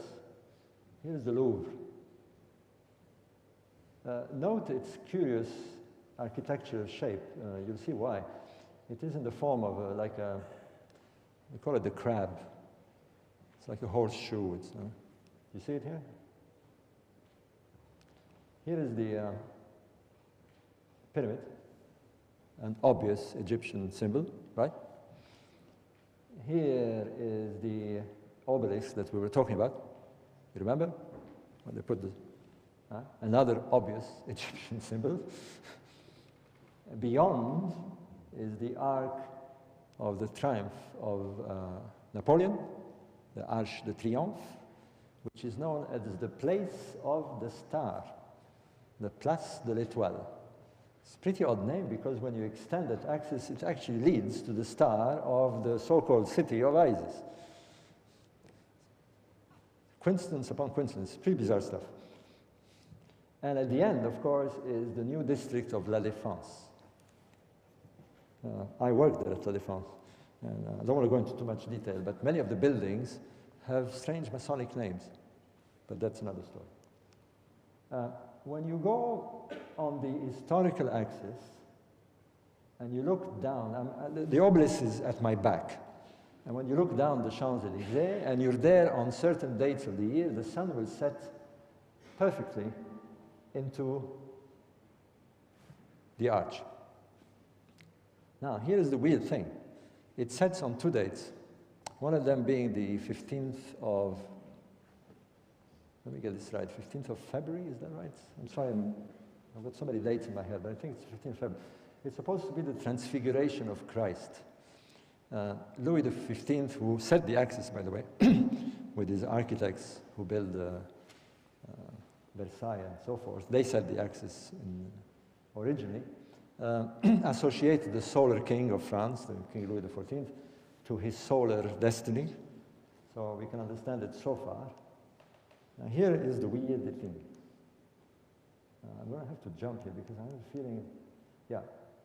And now I've gone a bit further. I'm looking at the famous Grand Arch. Some of you have been to Paris and seen the Grand Arch of La Défense. It's a huge arch at the end of this axis, and it's known as the Grand Arch of the Fraternity. So it rings a bell, doesn't it? The Arch of the Brotherhood. And the sun does set in it. Now, weirdly, it is not set. People think so again, but it is deviated. Do you notice? Here is the historical axis leading to the Louvre, right? And here is the axis of this weird building. It's actually turned deliberately. It's actually turned 6 degrees from the axis. Let's not go into the mathematics. It gives the date of the 24th of June, the setting sun on the 24th of June, which is the date of St. John's. St. John is St. John the Baptist. St. John is the patron saint of Freemasons, and it is the new year of the Masonic cult. If you go to London on Queen's Street, is it? Where they have the headquarters, you go on the 24th of June, you'll find big celebrations there. It is pretty odd. It's obviously not a coincidence. We're beginning to sense these monuments as talismans all over the place. Here is Louis XIV, with his solar pedigree. Here we come to the French Revolution, and bang, there is the decrystallization of France. Many of the prominent members. What you see here is Voltaire and Rousseau, the philosophical movement, and they announce the supreme being with the I. The rudiments of Masonic ideologies, the Declaration of the Rights of Man. Here we come to again, this famous symbol. See where I'm getting with this ceremony in Egypt that was going to take place, and the strange links. And of course, it's on the great, so-called the Great American Seal. It is what the President of the United States stamps on every document that he signs. The Great Seal of the United States. A hovering pyramidion over a pyramid with the New World Order, as you know. And this was proposed inadvertently for the millennium at Giza. And are you ready for this? It was announced when they did the ceremony on the 14th of May, 1998, at the Paris Obelisk, by none other than Farouk Hosni, who was the president of culture, who's now under arrest. Weird stuff, isn't it? What is this game? Who is playing it? What are these people who are playing the game who are, we're told, have things like $70 billion in their bank accounts? President Hosni Mubarak has amassed $70 billion. Are we looking at some sort of game that involves these players like Yves Saint Laurent and Pierre Berger and God knows who? And are they playing this crusade game? I don't know. I don't know. What we're doing is we're laying it down in a book of 626 pages, exploring these talismans, exploring these connections, and we realize that the game is going on. The game is going on, and it's heading like a locomotive because Iran is on the verge of coming up with nuclear power. And once this happens, believe me, the game takes a different, totally different face. Then we have two opponents armed with nuclear armaments, and they are playing the game. I think I'll stop here because I'm losing my voice, and I think you've had more than enough of this. Thank you very much. If you have questions.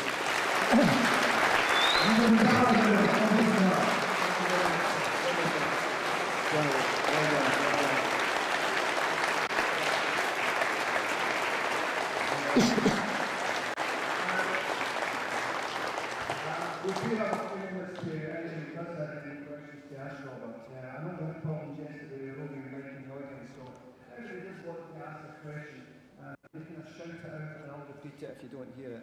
Is that okay? You okay for to answer your question? Any quick questions? I need to do something before you ask the question. I'm going to really bug you here.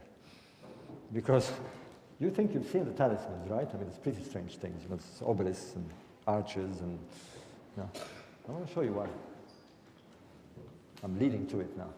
No words. The statue of Isis in the heart of Paris. No, better still, it is in the Place de la Bastille after the French Revolution. Here is, amazingly, the Convention, the French revolutionary government with cups drinking water from the nipples of Isis, known as the fountain of regeneration. They're all, by the way, Freemasons, Danton, Robespierre, the whole lot. Pyramids celebrated in post-revolution France. Josephine, Grand Mistress of the Masonic cult in Paris. I'm going to skip here.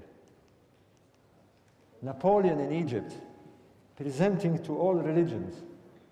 Now, this is a pretty weird one. You got the Christians, you got the Jews, very recognizable here, and the Muslims. He's telling them to join the Supreme Being. This is an etching from Napoleon in Egypt. The Temple of Luxor. The Temple of Luxor. There is a missing obelisk. Where is the other one? In the Place de la Concorde, right? Here it is. I'm going to have to skip here. There's lots of funny stuff. Here is an image of Paris taken very recently. Look very carefully, please, because this is very weird stuff. You see the Louvre here with its peculiar crab shape, the axis, which is off by 6 degrees, you remember? And here is the historical axis. The obelisk is here. The pyramid is here. Excuse me. The arch, the Place de l'Étoile is here, and La Défense, the district of La Défense.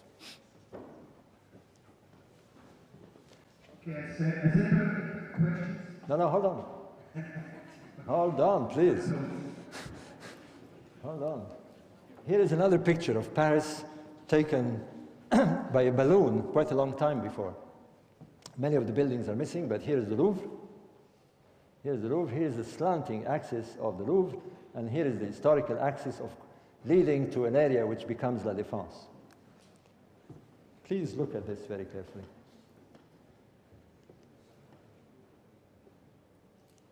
Paris. It is not Paris. This is the city of Luxor where the obelisk came from. Weird stuff. Weird stuff. There's a whole story behind this, but you'll have to read the book. When we came to this conclusion, let me tell you, we were saying, are we going mad? Is what? Because the evidence is pointing to some very weird stuff. Okay, questions? Gentleman, Martin, yeah? Do you think the Black Genesis is the direct manifestation of the Zionist movement? No, God forbid, no. Black Genesis, my book, is exploring the origins of the pharaonic civilization.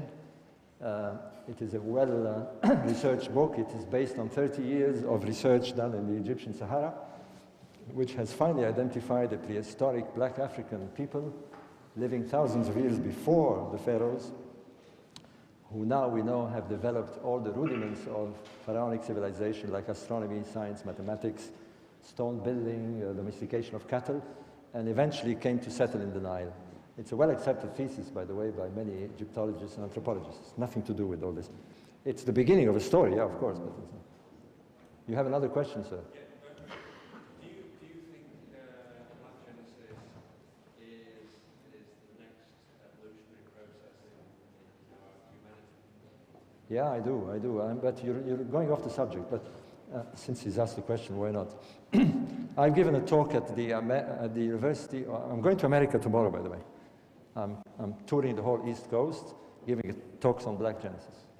There's a very big conference in Atlanta known as the Nile Valley Conference. It's going to be all the speakers coming from very eminent universities, Harvard, MIT, and God knows where, are black African Americans, most of them. I'm going with Thomas Brophy, my co-author of Black Genesis, and it is basically presenting various facets of evidence that brings us to the origins of the pharaonic civilization, and probably the origins of civilization as a whole. But when I was there in February and I spoke at the University of Columbia, I said something that may shock you, but it's the truth. I said, I'm a black man turned white. You all are left. And we know now from genetic studies that somewhere around 200,000 BC, some woman, we call her the African Eve, we've traced her through the so-called matriarchal genes, the MT DNA, as we call it. It was done in Oxford, by the way, by Professor Oppenheimer about 20 years ago. It's now well accepted. And she gave birth to the first modern man. And there existed humans before, but they were not modern men. First modern man or woman, we don't know if it's a man or a woman, who emerges from this African Eve. 60,000, in about 60,000 BC, a group started moving out of Africa from this source. Every single human being, the 6 billion people we have on this earth, are descended from this group. The wonderful thing about this is that it's scientifically proven now that we're one big family, literally. We all have the same great-great-great-great-great-great-great-great-grandmother. And she was black. The reason we appear the way we appear now is well, to cut a long story short, the packaging has changed. The product is still the same.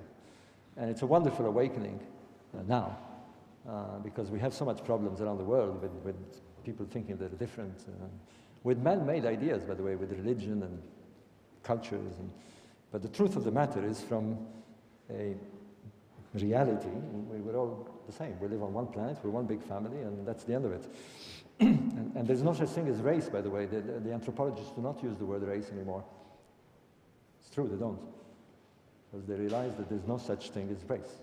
There's been mutations. You can call about mutations, it's correct. You are mutated. You're mutants. We all are. Okay, yeah, that's, I don't know if it answers your question. One more quick question, because we've got something coming on the back. And just before we go to the last question, don't be shy, because you're going to be here for a while, yeah? You're going to be here for an hour or so? No, unfortunately, I'm going to take off. Okay, well, maybe you'll have to catch a running out of the auditorium to ask any more questions. But the gentleman there, please hand up, yeah. It's an interesting point you just made about the first human coming from Eve or whatever you want to call it. If you put together a few things, it seems logical that that first person, that first human, was female. Oh, yes. Because to create a new species, if you like, Yes. you can't do it easily with a male. No. I did say the African Eve, which implies a female. Female would carry the eggs. It wouldn't create the species. Yeah, we don't know why it happened. I mean, I'm not a genetic, nor a zoologist, but something happened for this, whoever she was, to give birth to the first modern human. So, yeah, we all have the same great ancestral grandmother. It is a fact, it's not theory, we're not talking about theory.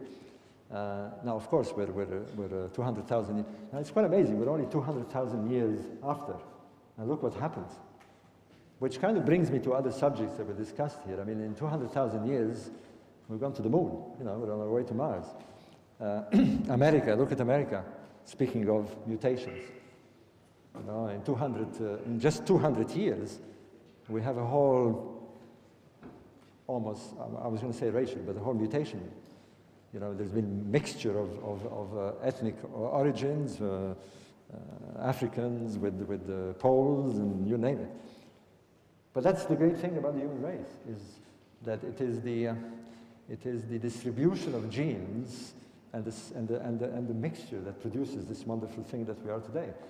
You know, so we should be proud of all this happening, rather than see it as a problem, or differences, or reasons to fight and whatever. So this is the awakening, and Black Genesis kind of plays its role. That's why it's hitting the right chords in America. Because it isn't just saying we know what the origins of pharaonic civilization is. What it says is that it is an alarm bell made publicly, because of course many scholars were talking about this in the last 30 years, but we're kind of blowing it in a popular book, that we are all the same. You know, it's one of those things. I mean, we believed it, but we didn't have that hard evidence to argue with. You know, now whoever brings out a racist argument is on the lose, is losing here, because we can say, look, mister, go and study your MTA DNA. This is it. You know, I'm talking facts here, not... Yeah, sorry, that's it? Robert Bauval, everybody. Robert Bauval.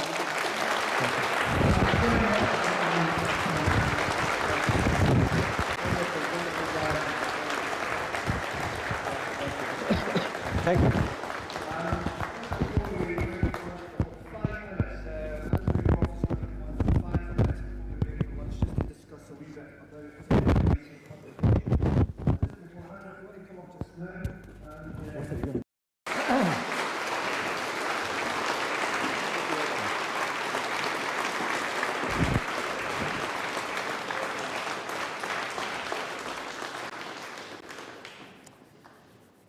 Good morning, everybody.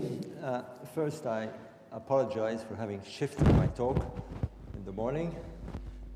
You were told I was ill. It's a bit of an exaggeration. I caught a cold in this room yesterday and had a bit of fever last night, so I thought it's best to do it in the morning. You're probably wondering what this photograph has to do with anything. I'm not advertising Saudi Arabian Airlines. I will apologize a bit. I'll be coughing all along here, so just bear with me. The reason I show this photograph is that it's hopefully going to elucidate a rather complex idea, the idea of talismans. I wrote a book with Graham Hancock, whom you've had the great pleasure of hearing yesterday. In fact, we wrote 3 books together. But our last book together was called Talisman. It was published in 2004. And I'll be talking about this in the second hour of my presentation. By the way, I wasn't aware I was going to speak for 2 hours. I had prepared the talk for 1 hour, so I'll have to juggle a bit here. But Talisman is one of those strange books that it took us about 12 years to sort of have it right. And quite literally, we explored 2,000 years of civilization. We called it the intellectual archaeology. We went under the visible history, and we tried to dig below and understand funny things that happened along the historical routes, and particularly in contemporary times. What we set out to do originally was to track 2 traditions that emerged from ancient Egypt. Hence, why it was introduced as being a book that tracks 2,000 years of civilization. There are 2 traditions that emerge from ancient Egypt, just about as ancient Egypt is about to disappear. This occurred when the Romans took over Egypt and converted it into a Roman province in about 30 BC with the death of Cleopatra, and it was Christianized in the following centuries.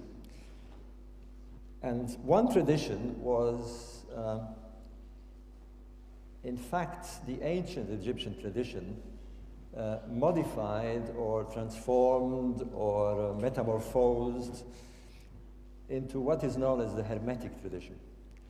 It's a rather complex thing, but in very simple terms, it's the ancient Egyptian mystery religion or mystery cult modified by writers, Greek Egyptian writers, to create this tradition. It disappeared mainly because of the persecution of the Christian church, and emerges very strangely, of all places, in Italy. This tradition emerges in Italy, in Florence, in the early, let me get this right, in 1460.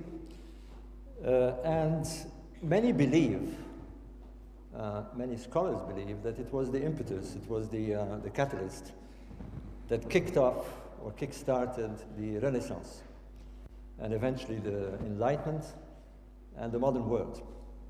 The reason being, and I don't want to go too much into that, Graham spoke about it a bit yesterday, is that it revealed ancient writings, the Hermetic texts, the so-called Hermetic texts, where those who discovered it and throughout the ancient world believed that they were written by the Egyptian god of wisdom, Thoth. And what was in them seemed to be revelations, they believed to be divine revelations, of certain truths. One of them, strange enough, was the so-called heliocentric truth. It is said that Copernicus, for example, who was very much influenced by these texts, was inspired to explore the possibility of a sun-centered solar system. And that's how it probably came to be. He does acknowledge this in his writings. So it's very, very strange that this ancient tradition kind of spurs modern science. But what it did as well is that it created an esoteric strand that eventually was picked up by secret societies, particularly the Masonic societies, and created the so-called speculative or esoteric side of these secret societies, these fraternities. And we track it up to modern times. The other tradition, which again Graham spoke about yesterday, is the Gnostic tradition. Now the Gnostic tradition can be said in very simple terms to be, again, the ancient Egyptian mystery religion, but Christianized. And again, strangely enough, a bit like the Hermetic text, they kind of disappeared, and they reappeared again much later, in fact much later than the Hermetic text, in Egypt, when the Gnostic documents were discovered in 1946 in Nag Hammadi, in Upper Egypt. They were eventually, there's a very strange story about these Nag Hammadi texts. They were discovered by a young Egyptian, like many Egyptians, called Muhammad, and he had no idea what they were, took them to his house. His mother, sadly enough, used quite a lot of it, of these texts. There was a whole jar full of these texts in papyrus and on parchment. And she used them to light the fire of her oven. Luckily, a Coptic priest of the village recognized them as being ancient. He had no idea what they were. And somehow they made their way into the black market and were picked up by the Jung Institute in Switzerland by Professor Giles Kispel. I had the pleasure of meeting Giles Kispel. And he recognized there was a cross. Now the trouble is that once he saw it, like you guys, everybody saw it. And the whole country was flooded with this cross. Tickets, travel agents, napkins, you name it. What they were trying to prevent from having a Christian symbol in Saudi Arabia, now Saudi Arabia was flooded with this cross. The big question, of course, which we've never resolved, is whether it was done deliberate or not. The funny thing is it didn't matter. It didn't matter at all whether it was done deliberately or not. There it was. There it was. And there it could not stay. There it could not stay. Because literally what happened is everybody was, you know, every time you looked at it, people tried to explain to you what the cross was. People, you know, had a ticket and say, did you know there was a cross on this? It was the talk of the town. Everybody was talking about the Christian cross in Saudi Arabia. What had happened, and the mullah knew this, the mutawa knew this, is that a talisman was created. In this case, inadvertently perhaps. Suddenly, there was an image, a symbol, that had tremendous effect throughout Saudi Arabia and probably eventually throughout the Arab world. It would be discussed. Newspapers would have photographs of it, and you name it. And so the king of Saudi Arabia said, stop everything. Stop flight, stop everything. I want this cross off. And they did. They actually did it. And there, by changing the A, look at the A, they changed it, and that's how now the Saudi Arabia looks like. They've removed one arm of the cross. Doesn't exist anymore. They've killed the talisman. Now, it's a very, very good example because it's a real live example of how a talisman works. And we're quite unaware of this, most of us, but we're subjected to these kind of talismans all the time. We've created our own. I mean, many of us do have talismans. One of the obvious ones is a wedding ring or a pendant you might wear. That. Now, here is how they work. It's one of those phenomena of the human qualities. Our brain works in this manner. Now, if you had no idea what a Christian cross meant, then really it would have no effect on you. So you must be aware of what it means. Now, the good example is this ring, wedding ring. Now, a ring is a ring, but to the person who is wearing that particular ring, clearly it has a meaning. It has the whole story. Man, as most kings of Saudi Arabia, he in particular was extremely religious. He would religiously do his prayers every day. And he always was followed by, accompanied by bodyguards, of course, but also by what they call mutawas. Mutawas are religious men that stay with the king and they carry the Quran and they occasionally recite verses and so forth. Now, I was sitting in my office, minding my own business like everybody else in Riyadh, and my secretary came because I asked him to go and get tickets for me. I was going to fly. I had a journey to do. And he came and said, there's a bit of a problem. The tour operator, the travel agent, said that they're not selling tickets today. They've received orders from the Saudi authorities, and they're not to sell tickets. Now, this was particularly worrying. We thought there was probably a coup d'etat or something going on. Rumors started circulating in town, what had happened. And then we heard that they were closing the airports. No flights were allowed to take off. And we thought this is a serious problem. The problem, in fact, was something rather strange. The king of Saudi Arabia was about to board the royal flight. And that's how it looked like. And the mutawa, the priest that was with him, suddenly froze and said, you cannot go on this flight. And everybody froze and said, what's wrong? They thought maybe a bomb or something. And he said, you can't go because it is displaying the Christian cross. Now, you may or may not know this, but until now, as a matter of fact, it is forbidden to display religious icons in Saudi Arabia, particularly Christian or Jewish symbols. You cannot have a cross, or even wear a cross, by the way. They would ask you to take it off at entry.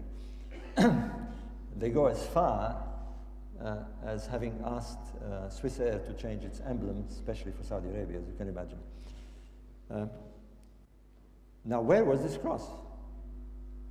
Everybody was baffled. You might see it, actually. I wonder if you can pick it up. Because the Saudi Arabian airline had existed for 40 years, and nobody had seen this cross. Nobody had there's no cross, as a matter of fact. Do you spot it? Okay, I'm getting a bit closer here. Well, what he saw was what we call an image in ground phenomena. You know this business about putting two champagne glasses together and you get this strange face in the middle? Rather than looking at the champagne glasses, you look at the middle and you see something else. You see something in the background. And what he saw, let me see if I can enlarge this. Well, you can see, spot it perhaps. Look between the S and the A. Do you see it now? Right. And once you see it, it sort of shines out, doesn't it? It's rather odd, isn't it? Let's see if I can. Unfortunately, I don't want to mess around here, but recognize them immediately as being Gospels. There's a famous Gospel of Thomas, and the one that Dan Brown did a big deal about, the Gospel of Mary Magdalena. And it kind of completely changed our perception about Christianity, in that there seemed to have existed not only other Gospels than the canonized Gospels, but older Gospels. And Gospels that contradicted the authority of the Church. And Gospels that suggested, very strongly with the Magdalena Gospel, for example, that the legacy or the handing over of the Christian mission by Jesus was not passed to Peter, but to Mary Magdalena. Meaning that the authority of the Roman Catholic Church, basing itself on the legacy of Peter, was based on the wrong idea. They were muffled for quite a while, as they did with the Dead Sea Scrolls, but thanks to Dan Brown, as a matter of fact, and authors like Michael Bejan with the Holy Blood and the Holy Grail, they become rather popular, and they may well be, on the long run, but I don't want to sound sort of heretical here, but they may well be the demise of the Roman Catholic Church on the long run, because they kind of shook the apple cart here. So these are the two traditions that we tracked. And again, the Gnostic tradition is picked up at several stages in history and enters these esoteric strands of secret societies. The reason I'm saying this is that I'll be talking about the secret societies in a minute.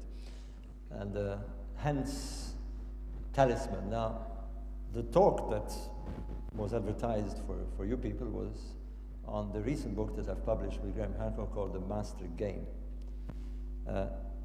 It is fair to say that The Master Game is an update and partial rewrite of Talisman. What we realized after we had published Talisman is that a few years later, we realized that in fact we had done a study inadvertently, because we had to pass through a route, through a way, while we were following these traditions. We had to pass inevitably through the Crusades, and leading to the formation of the Knight Templars and a variety of events that finally leads us to Freemasonry. And what we realized is that we had tracked the origins of a contemporary problem, a problem that very much affects the world today, which is this unfortunate clash of civilizations that has been spurred or brought very much into the limelight by 9/11. And so we decided that we would readapt the book and give it this slant. It's a very exciting book. I'm very proud of it. Now, coming to this photograph that I've got here, it is in fact the Saudi Arabian airline. Now, let me give you a background to this, because I was very much involved in this event. I worked 5 years in Riyadh. Prior to writing my books, I was a construction engineer in those days. And here is what happened. The time is 1982, and the king of Saudi Arabia at the time, King Khalid, was a rather religious